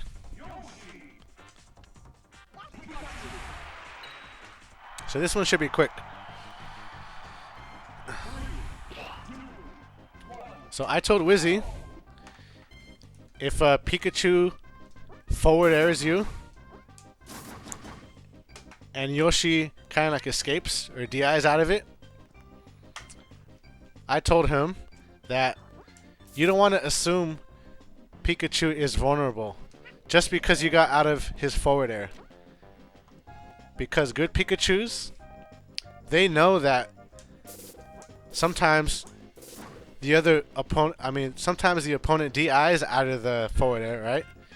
And then, so say Yoshi DIs out of the forward air, and a Yoshi might think, oh, I just got out of this forward air, I could like double jump attack him. But that's not always the case. So a good Pikachu, when you forward air, you'll understand when the hit stun ends, and when Yoshi might try to double jump attack you. So you want to watch out, because say Pikachu just forward air, and right after that land, Pikachu can wait for Yoshi's double jump and like up tilt or something. So I know I'm kind of like saying over and over, but yeah, just because you get out of Pikachu's forward air doesn't mean it's always safe to counter attack with your double jump, with a DJC. Right? Pikachus know when they're vulnerable, or when they think the opponent thinks they're vulnerable. So you want to be careful about that. All right. So the last person I coached was Kero. And I spent the most time with him, mainly because he was first on my list, and also he definitely needs help on improving his game, because he does a lot of silly things. So it was easy to like tell him advice in a way. All right, so Kero, one of his mistakes I learned early on when he was staying at me. When he was staying with me at my home, was he would jump up and just like do an up air. So when I watched him play, it's like it didn't matter what percentage the opponent was, or it didn't matter if another attack would be better suited for the situation, like back air or something. He would just like jump and up air, no matter the situation. In some cases, not all the time. But I told him, hey Kero, hey Joey. I call him Joey, by the way. I'm gonna refer to him as Joey, because I don't really like saying Kero or whatever. I'm not too good at pronouncing the R, if you haven't noticed. So Joey, I was like, hey Joey, sometimes when you jump, maybe don't do up air all the time. Maybe you want to do like a back air or something. You know, you want to pressure some other way. Forward air, do something else. Because he was doing up air too many times, I think, when the situation didn't call for it. So that's one thing. I think a good coach can help you figure out, right? Maybe you're doing something a little too much, and there's better options available. Another thing is, along with the up air, he would always like use his double jump like right away. He'd just be like, double jump, maybe I'll hit the opponent, I don't care. But that's really dangerous, right? Because if you lose your double jump and you can't attack right after an up air, the other opponent can come down at you. So hopefully he'll work on that. If he listens to this stream, this video, then this is a reminder, Joey. Don't just jump up and just use your double jump right away, just because you think it's good. Sometimes it is. Right? I'm not saying it's not a good idea to just jump up and double air. Sometimes it's there for you, but a lot of times it's not. And you want to be patient and time your you want to time your up airs. All right. So I think I coached him in a few sets. I know I coached him versus Brody, also known as Josh Brody, something like that. So this part's mainly for Josh. This is what I told Joey, Josh. So Brody was coming up here and doing up B to the edge like this, and he got that all the time on Joey. it was like free. So eventually, I told Joey, I said, "Hey Joey, Brody, Josh, he's just coming up and doing up B to the edge. You know, why you letting him do that? That's so easy for him. You're getting him free edge grabs." And so I told Joey, how about you go on the edge, like maybe once or twice. You know, how about you go on the edge, make him think about it, so he doesn't just automatically get an easy edge grab, right? So I think closer to the end of the set, Joey took my advice and he was like, right here. And then Brody would still go to his same spot as like a habit. He would still try to go here, like over here. I can't do it with two controllers, but you kind of get the picture. He would go over here, and what Joey would do is he would grab the edge and then come back here with a back air, like that. So that made Brody or Josh. I should stick with one name, huh? I'll say Josh. Josh and Joey. That made that made Josh not kind of understand what to do. He would come down to his same spot, but this ledge wasn't free anymore. So he'd have to like come up that way. But Joey would get him. So if you're watching this, Brody, this is why you lost, bro. It's because I told Joey to go on the ledge, and he got you with some edge guards like that. Alright, let's see what else I told Joey in the match against Josh. Let me think about this, because I didn't really prepare any notes. I was trying to go with the flow here.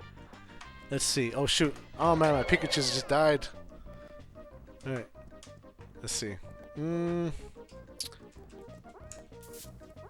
Yeah, I think that was mainly it that I remember. You know, what can I do? Can't remember everything. Alright. Let's see what other matches Carol had. I did watch Carol's stream. Or Joey's stream. What the hell? Whatever. I keep saying both names now. I watched Carol's stream. I'm switching to Carol now. And it was interesting listening to him talk about my coaching. I thought that was interesting. He talked about how I would tell him like exactly what he was doing wrong. This, and this, and this. I don't remember it quite like the way he explained. You know, memory does that to you, right? From different perspectives. He was the player. I was the coach. But yeah, at the very least, I can say it was easier to coach. It's easier to tell like a weaker player what they're doing wrong, right? Because they're making a lot of mistakes everywhere. All right, let's see who else Carol played. I know he played Tacos. Was that another Picadiddle? Does someone want to remind me what the matchup was? Carol versus Tacos. Maybe you could jog my memory. I know Carol was Pikachu. Tacos was maybe, was he Yoshi? Pikachu? Yeah, Carol played Alvin. I think that was after though.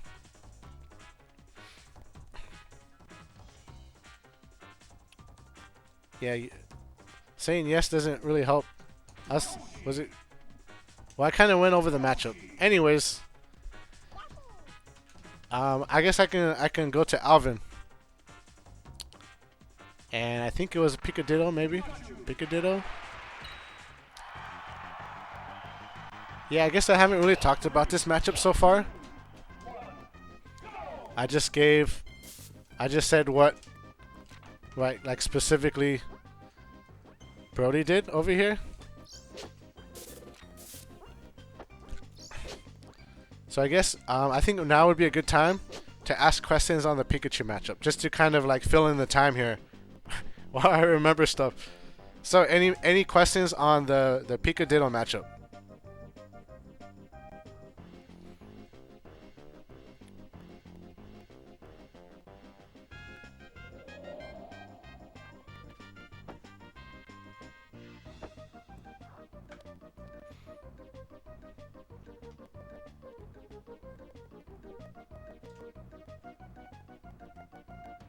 Alright, that's fine. Alright, now, good news, guys. I'm starting to remember stuff. Here's one thing I told him against Tacos. I told Karo. Now this one I remember distinctly. So Karo was up here with Pikachu. Tacos was down here. And Karo just like came down with like a forward air or something like that. It was like some random, the most random approach and attack I've seen. I saw that day maybe. He just went, ugh. Something like that. And so after the match, I told him, Karo, I saw you come down with a forward air like this, and it made no sense whatsoever. And at that point, I thought he was like not paying attention to what he was doing. So I was like, hey man, wake up. I was like, wake up. I didn't want to like slap him on the cheek or anything. But I was like, wake up. You gotta wake up. You have to concentrate. You're doing stupid things. And maybe that helped him. I don't think he talked about that in his stream, so maybe he doesn't remember that. But yeah, I told him to wake up because he wasn't playing too good out there. Yeah, someone says I helped Karo pull a comeback after going down 0-2. Tacos went Falcon after the game went to 2-2. Okay, yeah. Yeah, so I guess it was 2-2. Tacos went Falcon. And it was funny because Tacos was picking Falcon, but yeah, both Karo and I didn't know. I kept coaching him on Pikachu after the fourth game. So after giving him all this like good advice on Pika-Diddle matchup, Taco switches to Falcon. I'm like, oh shoot, I wasn't talking about Falcon at all. So I guess that's a good point. I should probably also consider like any counter picks being made. You know, I didn't really think about that when I was coaching Karo. But it was fine. He won the game, right? I don't think I have too much to say on his matchup versus Tacos when Tacos is Falcon. I don't remember much. But yeah, I think I talked about Falcon Pika enough for today. Alright. And then I believe Karo played against Alvin. And I could tell that Alvin just had better spacing, was the better player, right? I think Karo would agree. So I told Karo during his matches against Alvin to slow down the game, basically. Don't try to approach Alvin the same way you would do other players, because Alvin will just outspace you. I don't know if he actually followed that advice, but I didn't know what else to tell him because Alvin's just a better player. So sometimes maybe an analogy is when you play online. I don't know if you've played online, but when you've played online, sometimes you have to adjust for the delay by playing a little safer, because you might not be able to react enough to the due to the delay, and it might leave you. I mean, you might leave more openings for your opponent when the delay is high, and you miss an attack or something. So similar to that, I was like, Joey, just kind of wait and have Alvin come to you, or something like that. And I'm not sure how well he did. Actually, I don't remember. I know he took a game off of him, right? He took a game off of Alvin. But that's because, you know, Karo's not bad himself. But yeah, in regards to coaching Karo against Alvin, it was kind of tough. I kind of just told him, yeah, watch out for, you know, doing just up air. You want to do something more than that. Yeah, so unfortunately, I think I'm running out of like things to say regarding my coaching. So I think it's been long enough. I'm gonna open the floor to any type of questions. It could be coaching, it could be steel sticks, it could be something not related to this video. So this is your chance. We're winding down here. It's been about 2 hours. I'm not sure when's the last time I talked this long. So yeah, all right, here we go. Any questions? Here's a good one. Let me drink some water. 1 second.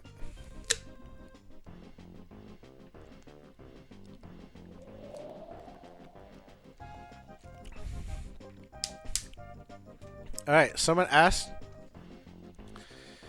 you mentioned making yourself look vulnerable to bait people in earlier. Are there specific movement you use as baits? Or do you generally space carefully, hoping to entice people into overcommitting? That's a good word. I like the word entice. Let me think about this. So the question is, are there specific movements I use as baits? Do you have any characters in mind? I could use Pikachu as a example. Well, Pikachu's, I mean, yeah, a lot of times, like in this matchup, you want to attack, but leave room for you to, you know, react due to landing lag, stuff like that. So if you want to attack but not really aim to hit the opponent, maybe your goal is to like make the other Pikachu move in, yeah, and then you kind of like dash in, dash back, stuff like that. Usually when Pikadiddles, yeah, you try to do any move to try to get the other Pikachu to move. Another thing is, a lot of it is just, sometimes as Pikachu you just want to stand, right? And a standing Pikachu can look vulnerable, but anytime Pikachu can up tilt. That could be another kind of bait, especially in the Kirby matchup.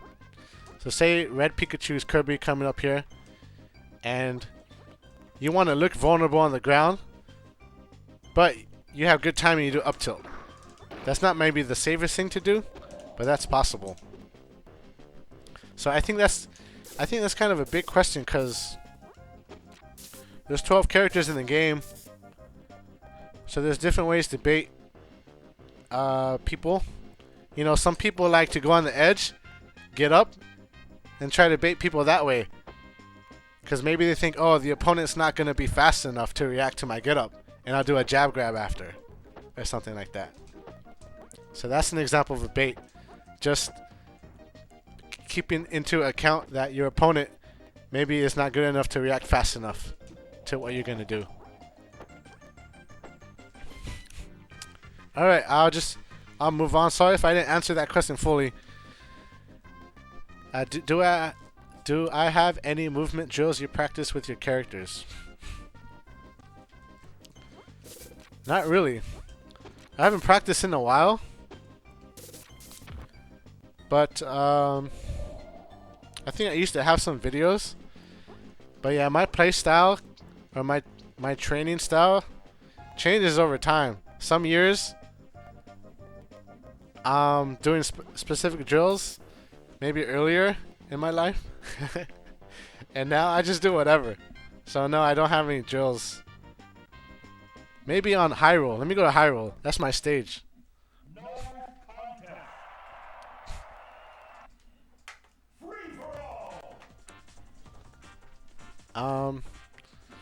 So I think when I'm Mario on Hyrule, I would like to do some specific drills. So I think I like to, what do I do? Oh, I like to stick jump fireball and then up air like that. Stick jump fireball up air. Stick jump fireball up air. That's one thing I would like to do back in the day. So maybe that could practice your stick jumps, because it's not easy to stick jump fireball and then up air. I mean, it's not like impossible, but it's not the easiest thing. Yeah. So guys, my arms are getting kind of tired. I can't play too much during the day these days. So I'm just gonna leave the game on, but I'll still answer questions. I gotta rest my arms. Alright, next question. Let me see. How do you edge guard Pika after in a cross stage chain grab? So I'm assuming this is like Picadillos. And Picadillos, I think you could like forward throw 3 times or something like that. How do you edge guard Pika? That's a good question, right? Because if Pika's at low percent, maybe the throw didn't throw. I mean, the throw didn't make the other Pika go too far out off the stage, right? So in that case, it depends. You know, I think when you edge guard, I think one of the key concepts is you don't want to be caught in the air and miss a read, especially against Pikachu, because if Pikachu zip zaps onto the edge, and you're stuck out in the air off the stage still because you missed an edge guard, then the tables have turned, right? The other Pikachu has the advantage. So sometimes you want to be conservative with that type of edge guard after you throw Pika off the stage and like a chain grab as another Pika. Yeah, sometimes you want to put out like a nair, a neutral air, or a back air, something that lasts a long time, or even a forward air, or maybe not forward. I don't know. Neutral air is pretty good because you know it might catch Pikachu after the invincibility frames. So you might want to try that, but definitely you don't want to go for like a hard read if it's not there, because Pikachu can go back to the edge.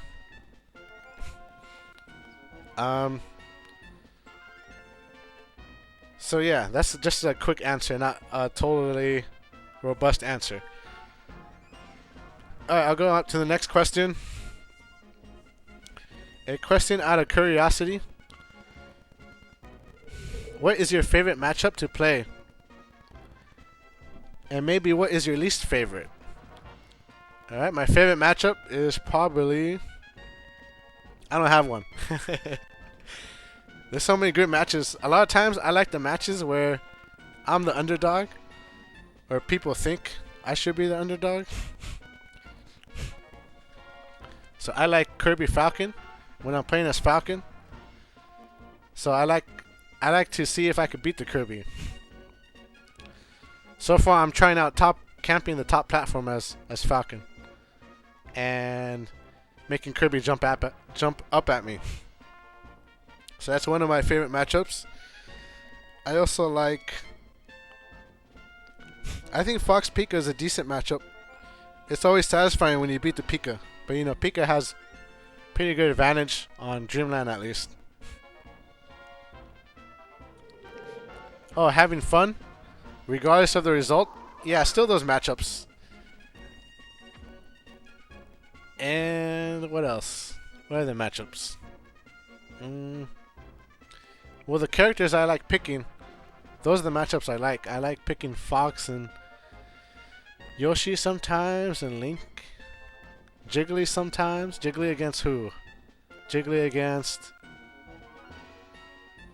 Oh, I like picking Jiggly against Luigi. I don't know why. I like the fact that I could get killed so easily. But I could just nair. I could do a lot of nairs on Luigi. Alright, next question. I sometimes send you info about NorCal locals and stuff.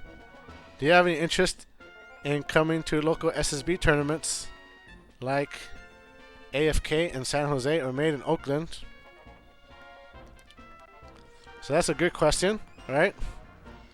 Isaiah is such a good guy. How come he doesn't go out to the local scene more, right? So, I think the last time the AFK, the tournament in San Jose, what was I doing?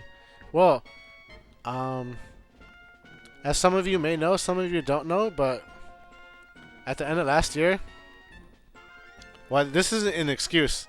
I'm first gonna put this out there and then like explain more.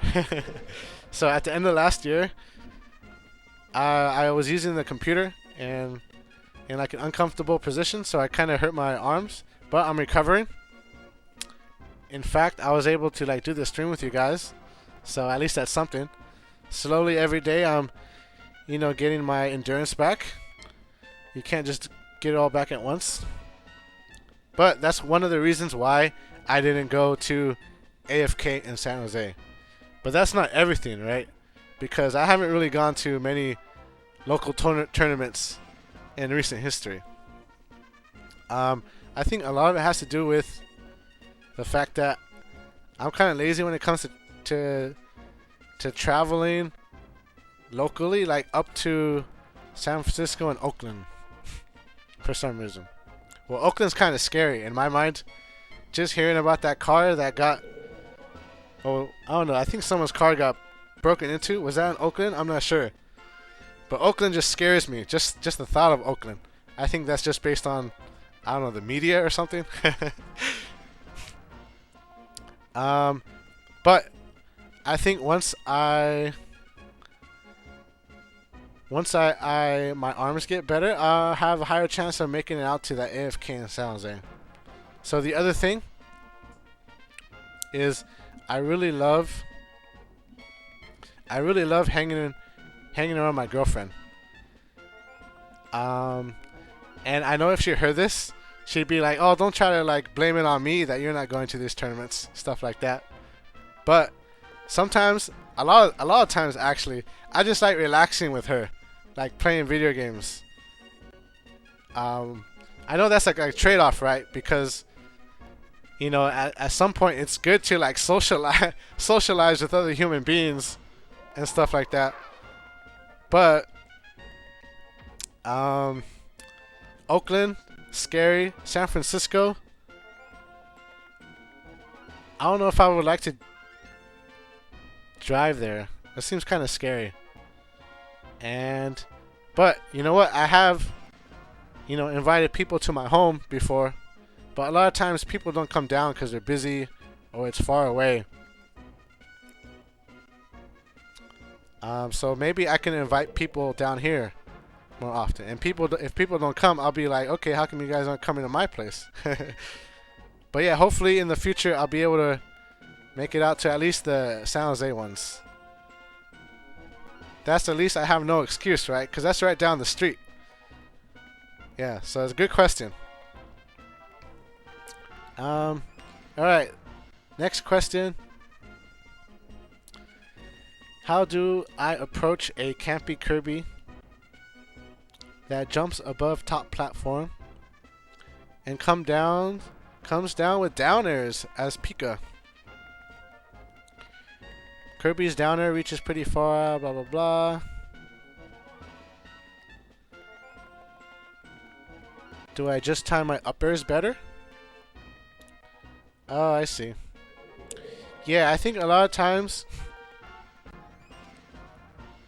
trying to go for a back air can be safer. Because if you trade, it at least hits Kirby a good distance away. And I think does it last longer than the up air? Maybe. Because if you miss with the up air, that's pretty bad. You'll get hit with the down air.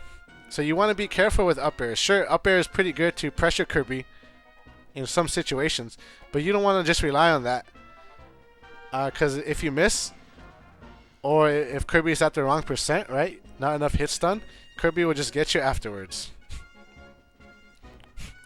So you can try to come at Kirby from the side, or wait till Kirby comes down. But I know that's not the best answer right now, but I'll leave it at that. Next question. As Falcon, what do you think are the best options to space yourself close to the ground? Against Pika Kirby, I guess. Pivot's good, right? Pivot away. Space yourself. Yeah, that's what I got. Pivot, move away. Otherwise, I mean, there's only so much you could do, right? You either move away, or you get closer to Kirby, Pikachu. Or you, yeah, so that's a tough question. That's one of the matchups I think are not very fun to play. Especially when they're both on the ground. Pikachu and Kirby Pika. Alright, next question. Have I tried Steel Sticks? I think I tried Super Boom's Steel Stick once. And it was okay. I heard someone else say that Super Boom's Steel Stick, you know, it's not the same as all other Steel Sticks or something like that. But basically, I haven't really tried them, to tell you the truth. Alright, Low Power. Low Power always asks good questions. He asks, does the level of play at the top increasing ever motivate you to want to win? Or are your competitive days done and now just an old man coach? That's a good question. So the level of play, I mean, I would say it motivates me because, you know, who wants to play a bunch of people who aren't good at the game? I think that would get boring. So that does motivate me. I mean, it motivates me and it makes me happy, you know, that people are learning to play the game. You know, that they're not just staying at a single level the whole time. I'm sure there's people out there that do, but you know, other people, their level increases. So that's good. I like it. And are my competitive days done? No, I don't think so. I'm not sure if I'm as, you know, competitive as I was earlier. I could tell you for sure that, you know, when I went to Peru 2011, you know, I really wanted to win and stuff like that. You know, I didn't want to go back to USA, laying the Peruvian and say, "Oh yeah, we beat Isaiah, like we beat Boom." So I'm pretty sure there was a time where I cared more about winning, maybe. But I wouldn't say my competitive days are done. It's funny because I know a lot of you will stop playing and I will continue playing. And I've seen that throughout the years. You know, Japanese players have come and gone. Same with like English speaking players. And that type of stuff will continue. People will come and go. You know, Carol stranded. They'll come and go. They'll move on with their lives. Probably, maybe, we'll see. But you know, there's a high chance I'll keep playing, and I'll still be playing the game. A lot of the times, sometimes when I play, I don't even have to think about it, and I'll play well. So in your mind, sometimes you don't have to think about being competitive. Just, you know, be careful and try to play well, and that alone will help you do well a lot of times, even in tournament matches. I think I play the best when I'm relaxed, when there's like no pressure. But it depends, I guess, you know, on the situations.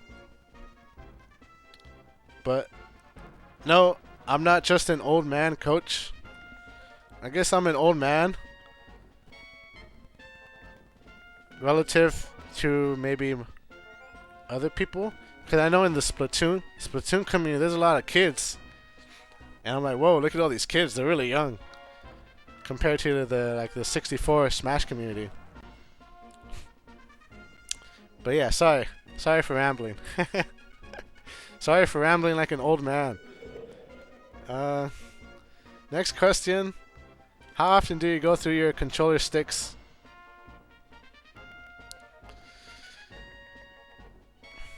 You know, I don't play too often these days. So maybe like a couple years. You know, the more you play them, the more likely it is you go through your controller sticks, especially if it's in, I guess what you call them, OG sticks. I don't know, non-steel sticks. So not too often, and I don't grease my sticks mainly because I don't play too much. So I know that'll increase the lifespan or whatever, but I'm not too worried about that right now. It's not a big issue in my life. Making sure my controllers last forever. Where do you go to get good controllers? I don't know. Places. Maybe Japan. I'm going to Japan next Thursday. So hopefully, I think it would be wise for me to at least look for a good controller there, because they have a lot of like used stuff over there. I'm gonna take my girlfriend to a lot of used like clothing stores, because she likes those type of like cheap deals. Cheap, but good quality still. And there's a store in Japan like called Hard Off. Well, I think there's like multiple stores that are kind of the same business. It's like Hard Off, Off House, stuff like that. But that's one of the places. I'm sure there's many other places in Japan where they sell good used controller sticks. And I bought myself controller sticks there in the past. So when I go there, I'll probably look for a stick. That's a good thing that you reminded me. I should go look for a controller. But here in like United States, if you're from the United States, I don't know what's good. Depends on where you live. You could look online, Craigslist or whatever. I don't know how safe that is. You get a bunch of scammers. But yeah, so I'm not the best source of information for that. Other than, I know Japan, you can get stuff. Alright, some guy asked, in the old days, what player wrecked you? Or what player like beat me to the point of seriously practicing to be better? And what was the most difficult thing to learn in this process? That's a good question.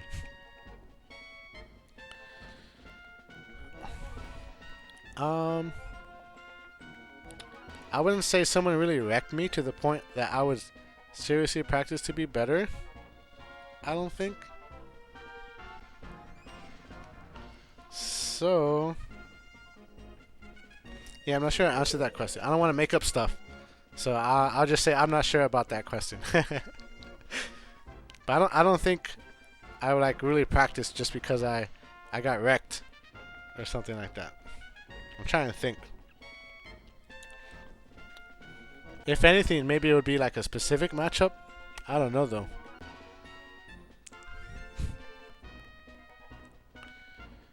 Yeah, so sorry about that.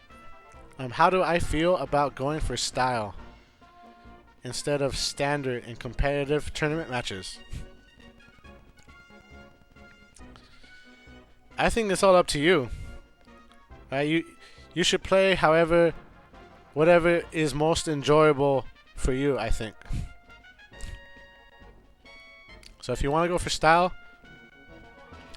that's fine, If you want to camp Hyrule for 40 minutes on the corner, that's fine with me too.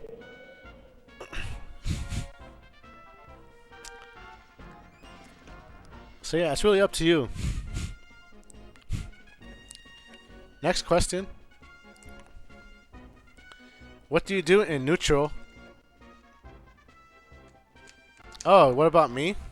Oh, sorry. Back to the other question. Style versus standard. Depends on how I feel. Sometimes, the whole match could be standard, except for one combo where you want to go for style. So it could be a mixture, it's like a spectrum. It really depends on how I feel.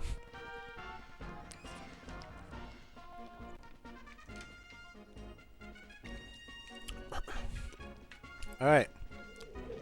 What do I do in neutral with Mario and Luigi against Pikachu? That's tough. That's really tough. You know, if you try to... Well, Mario has a shorter jump, right? So Mario, you have a higher chance of spacing your down air. Try to catch Pikachu off guard, maybe near the end of your down air. You know, you don't always have to connect with the beginning of your down air. Sometimes you could do it in the middle and go for the up air right after. I think fireballs can be good for both, but you have to time it well, right? Otherwise, Pikachu just jump over it and hit you, knock out your fireball and you at the same time. I think down smashes, not bad, depending if Pikachu jumps, maybe. But sometimes Pikachu's always fishing for that down smash, that up smash, you know? Just to try and make you do that first and then get you. So you want to be careful. Mario down tilt's not bad if Pikachu is at good percent. Luigi's forward smash is not bad either if you can time that well and don't get punished for it. Yeah, I think a lot of Luigi is dashing back and forth, right? Luigi has a good pivot. It's not really good for Luigi to go up in the air against Pikachu. Pikachu has the up tilt, up air. We'll get Luigi all day with that. So it's a really tough game when you're Luigi against Pikachu. I think Mario has a little bit more options. The good thing about Luigi is you might get a lucky like short hop up air, right, into up B or something like that. You could look for that. Sometimes with Luigi you want to jump up and maybe just like slow fall, and if Pikachu comes close, maybe you want to fast fall with up air or something like that. But it's definitely not easy.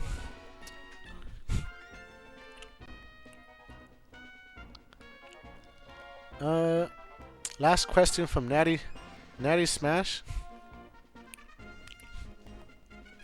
I have a channel of movement drills uploaded to live stream, but they aren't visible anymore. If you still have the files, could you put them up on YouTube? Yeah, I know what you're talking about. So I used to have some videos on like movement, and in the future, if I find them, sure. Maybe try to remind me, because right now I'm trying not to use the computer too much to kind of rest my arms. So this stream is an exception. I was kind of scared coming into the stream. I was like, oh shoot, you know, I gotta use the computer. Can my arms handle it? But yeah, I've been doing well. I've been doing, you know, my stretches, I've been taking care of myself recently. So, but yeah, I won't be able to do that right now. But in the future, I'll make sure to upload them. So you have to remind me. Yeah. All right. Yeah, it's getting pretty late. It looks like the questions are coming to an end. I'll give you guys like 30 seconds to come up with something. But yeah, I think both the audience and me kind of have an understanding that it's getting late. There's not much else to say. You can only say so much in one day, you know. Sometimes you gotta save it for the next day when your mind's fresher, stuff like that. Oh, here's one. What makes a good Captain Falcon player? You know, it depends on the matchup, right? You wanna have good pivots. You wanna have good standards, I guess. You wanna have good recovery. Everything that makes any character good, you know. What aspects of neutral games should Falcon players be focusing on? Not running into Kirby's up tilt. I think that's what you should focus on as Falcon player. Don't run into Kirby's up tilt. No more of that.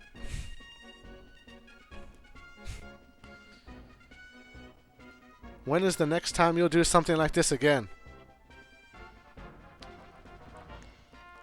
That's a good question, low power. Another good question. When's the next time I'll do something like this again? Alright, so let's think about this. My main motivation for doing this was because I coached people at Genesis 5. And I thought it was pretty interesting. I thought people would like to hear kind of like what I said. It's not like some big mystery, right? A lot of the stuff is, well, of course, a lot of the stuff I probably just don't remember. But a lot of the stuff I said, at least in this stream, some of it is obvious. Others, it's not like some magic words and the person plays better. You know, it's, at least for me, it was like maybe some tips. Maybe it helped them, maybe they didn't. But I thought it'd be interesting for people to hear, because I know you made that suggestion on SSB64 community. You made the suggestion, oh, you know, if player's gonna coach another player, at least everyone should hear what the hell they're talking about. So I at least wanted to have some sort of transparency. So it's not like, oh, this top player Isai is coaching these guys, making them so much better than everyone else. You know, everyone else is left behind. But yeah, that doesn't even answer your question. I don't know when I'm going to do something like this again. But if you guys liked it, then hey, you know, I should get feedback, because feedback can be motivating. If I post on 64 group and I'm like, hey, did you guys like the stream? Should I do more of it? Maybe people will say, yeah, you know, do more of it. So we'll see, man. Oh, here come the questions. Just when I thought we were done. This guy asked me, how often do you play online? I don't play that often. And when I do, it's usually against my Riguas. Mainly because we get one frame. And I know he's down to play almost all the time. Like, I'll ask Boom to play sometimes. And sometimes it doesn't work out for whatever reason. I don't know if it's because of our delay or something. Or maybe the timing doesn't work out. But Mariga's usually down to play when he can. I try to play with the Z, but you know what the Z does? He'll be like, alright, let's play. And I'll be like, I'm ready. Then he's not ready. Then I have to wait for him 30 minutes. And then maybe he comes back. He's like, you there? Or something. And I'm not there. Maybe I come back. And then he's gone for another 30 minutes. So it's not really easy for me to play the Z online. It's like he's always busy with something. At least back in the day, last year, when I tried to play with him. I think my request did leave me hanging a couple of times, but he's pretty good. He's a consistent like sparring partner online, so I like playing against him the most. Next question. Maybe I missed some.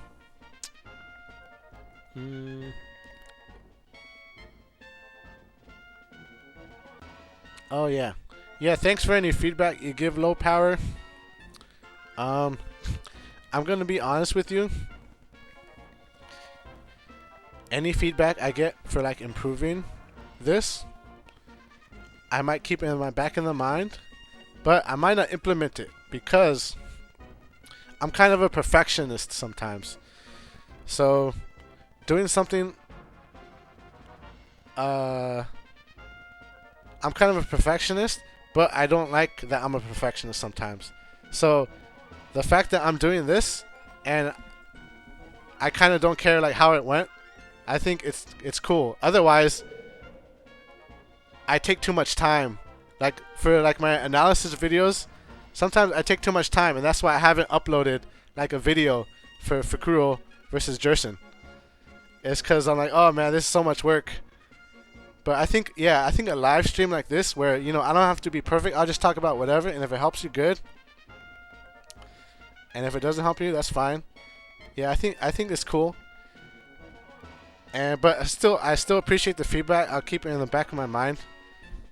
But like, I know one thing could be like, oh, you know, I could have the actual set being played. I could like play it and show you exactly what part of the match cause me to give this player this certain coaching tip, something like that.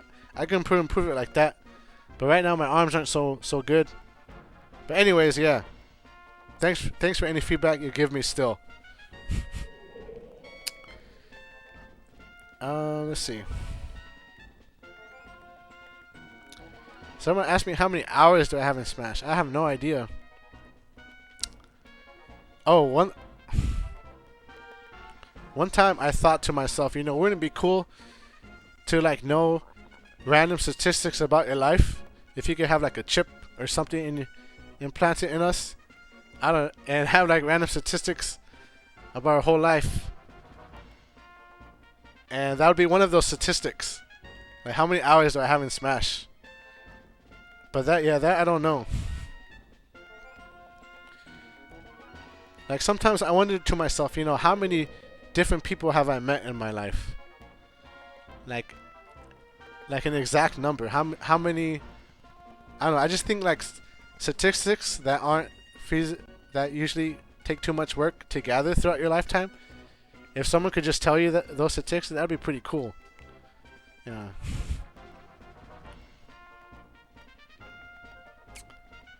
Let's see. Someone asked, how do I come up with combos in training mode? And do I have any combos you are working on currently? I don't have any combos I'm working on currently. I think I had one Falcon on Jiggly, and I couldn't finish it because I don't know if it connects at the end, but I don't want to ask a TSA or a TASer to like try it out for me because I don't want to give away. Well, I kind of gave it away to people already, but I don't want someone else to kind of do the combo, upload it, you know, and say I did it first, even though I know people wouldn't believe them. Or they would believe me. But I don't have any combos right now. And in the past, I came up with combos with save states to make sure I don't have to do the whole combo again. Right? I save state and just to see what I want to do next. I would do that for the really complicated combo, like my Fox on Link version 2. Or probably even my Mario on Link, right? My first Mario. I think maybe I did that one too, with save states. I save state, practice every like part of it, and then I do it on console. That's how I did it back in the day.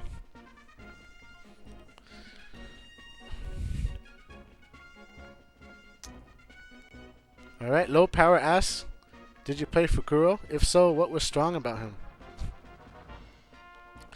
Yeah, I played him.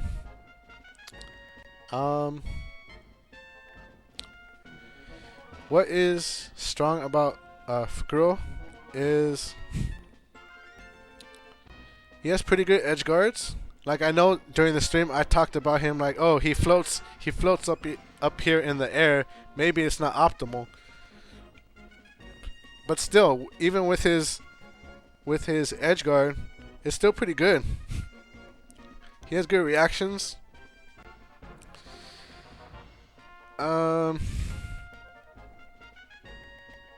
You know, it doesn't leave many openings. I think that's mainly it.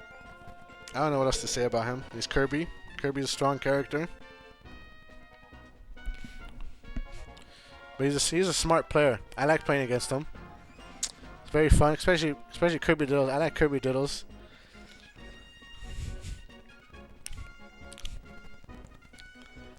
Let's see.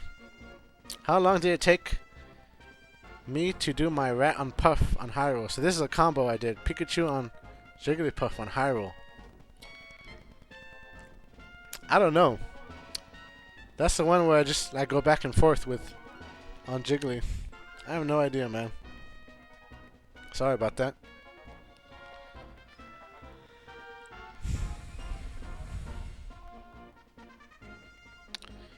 And the last question I'll answer, just because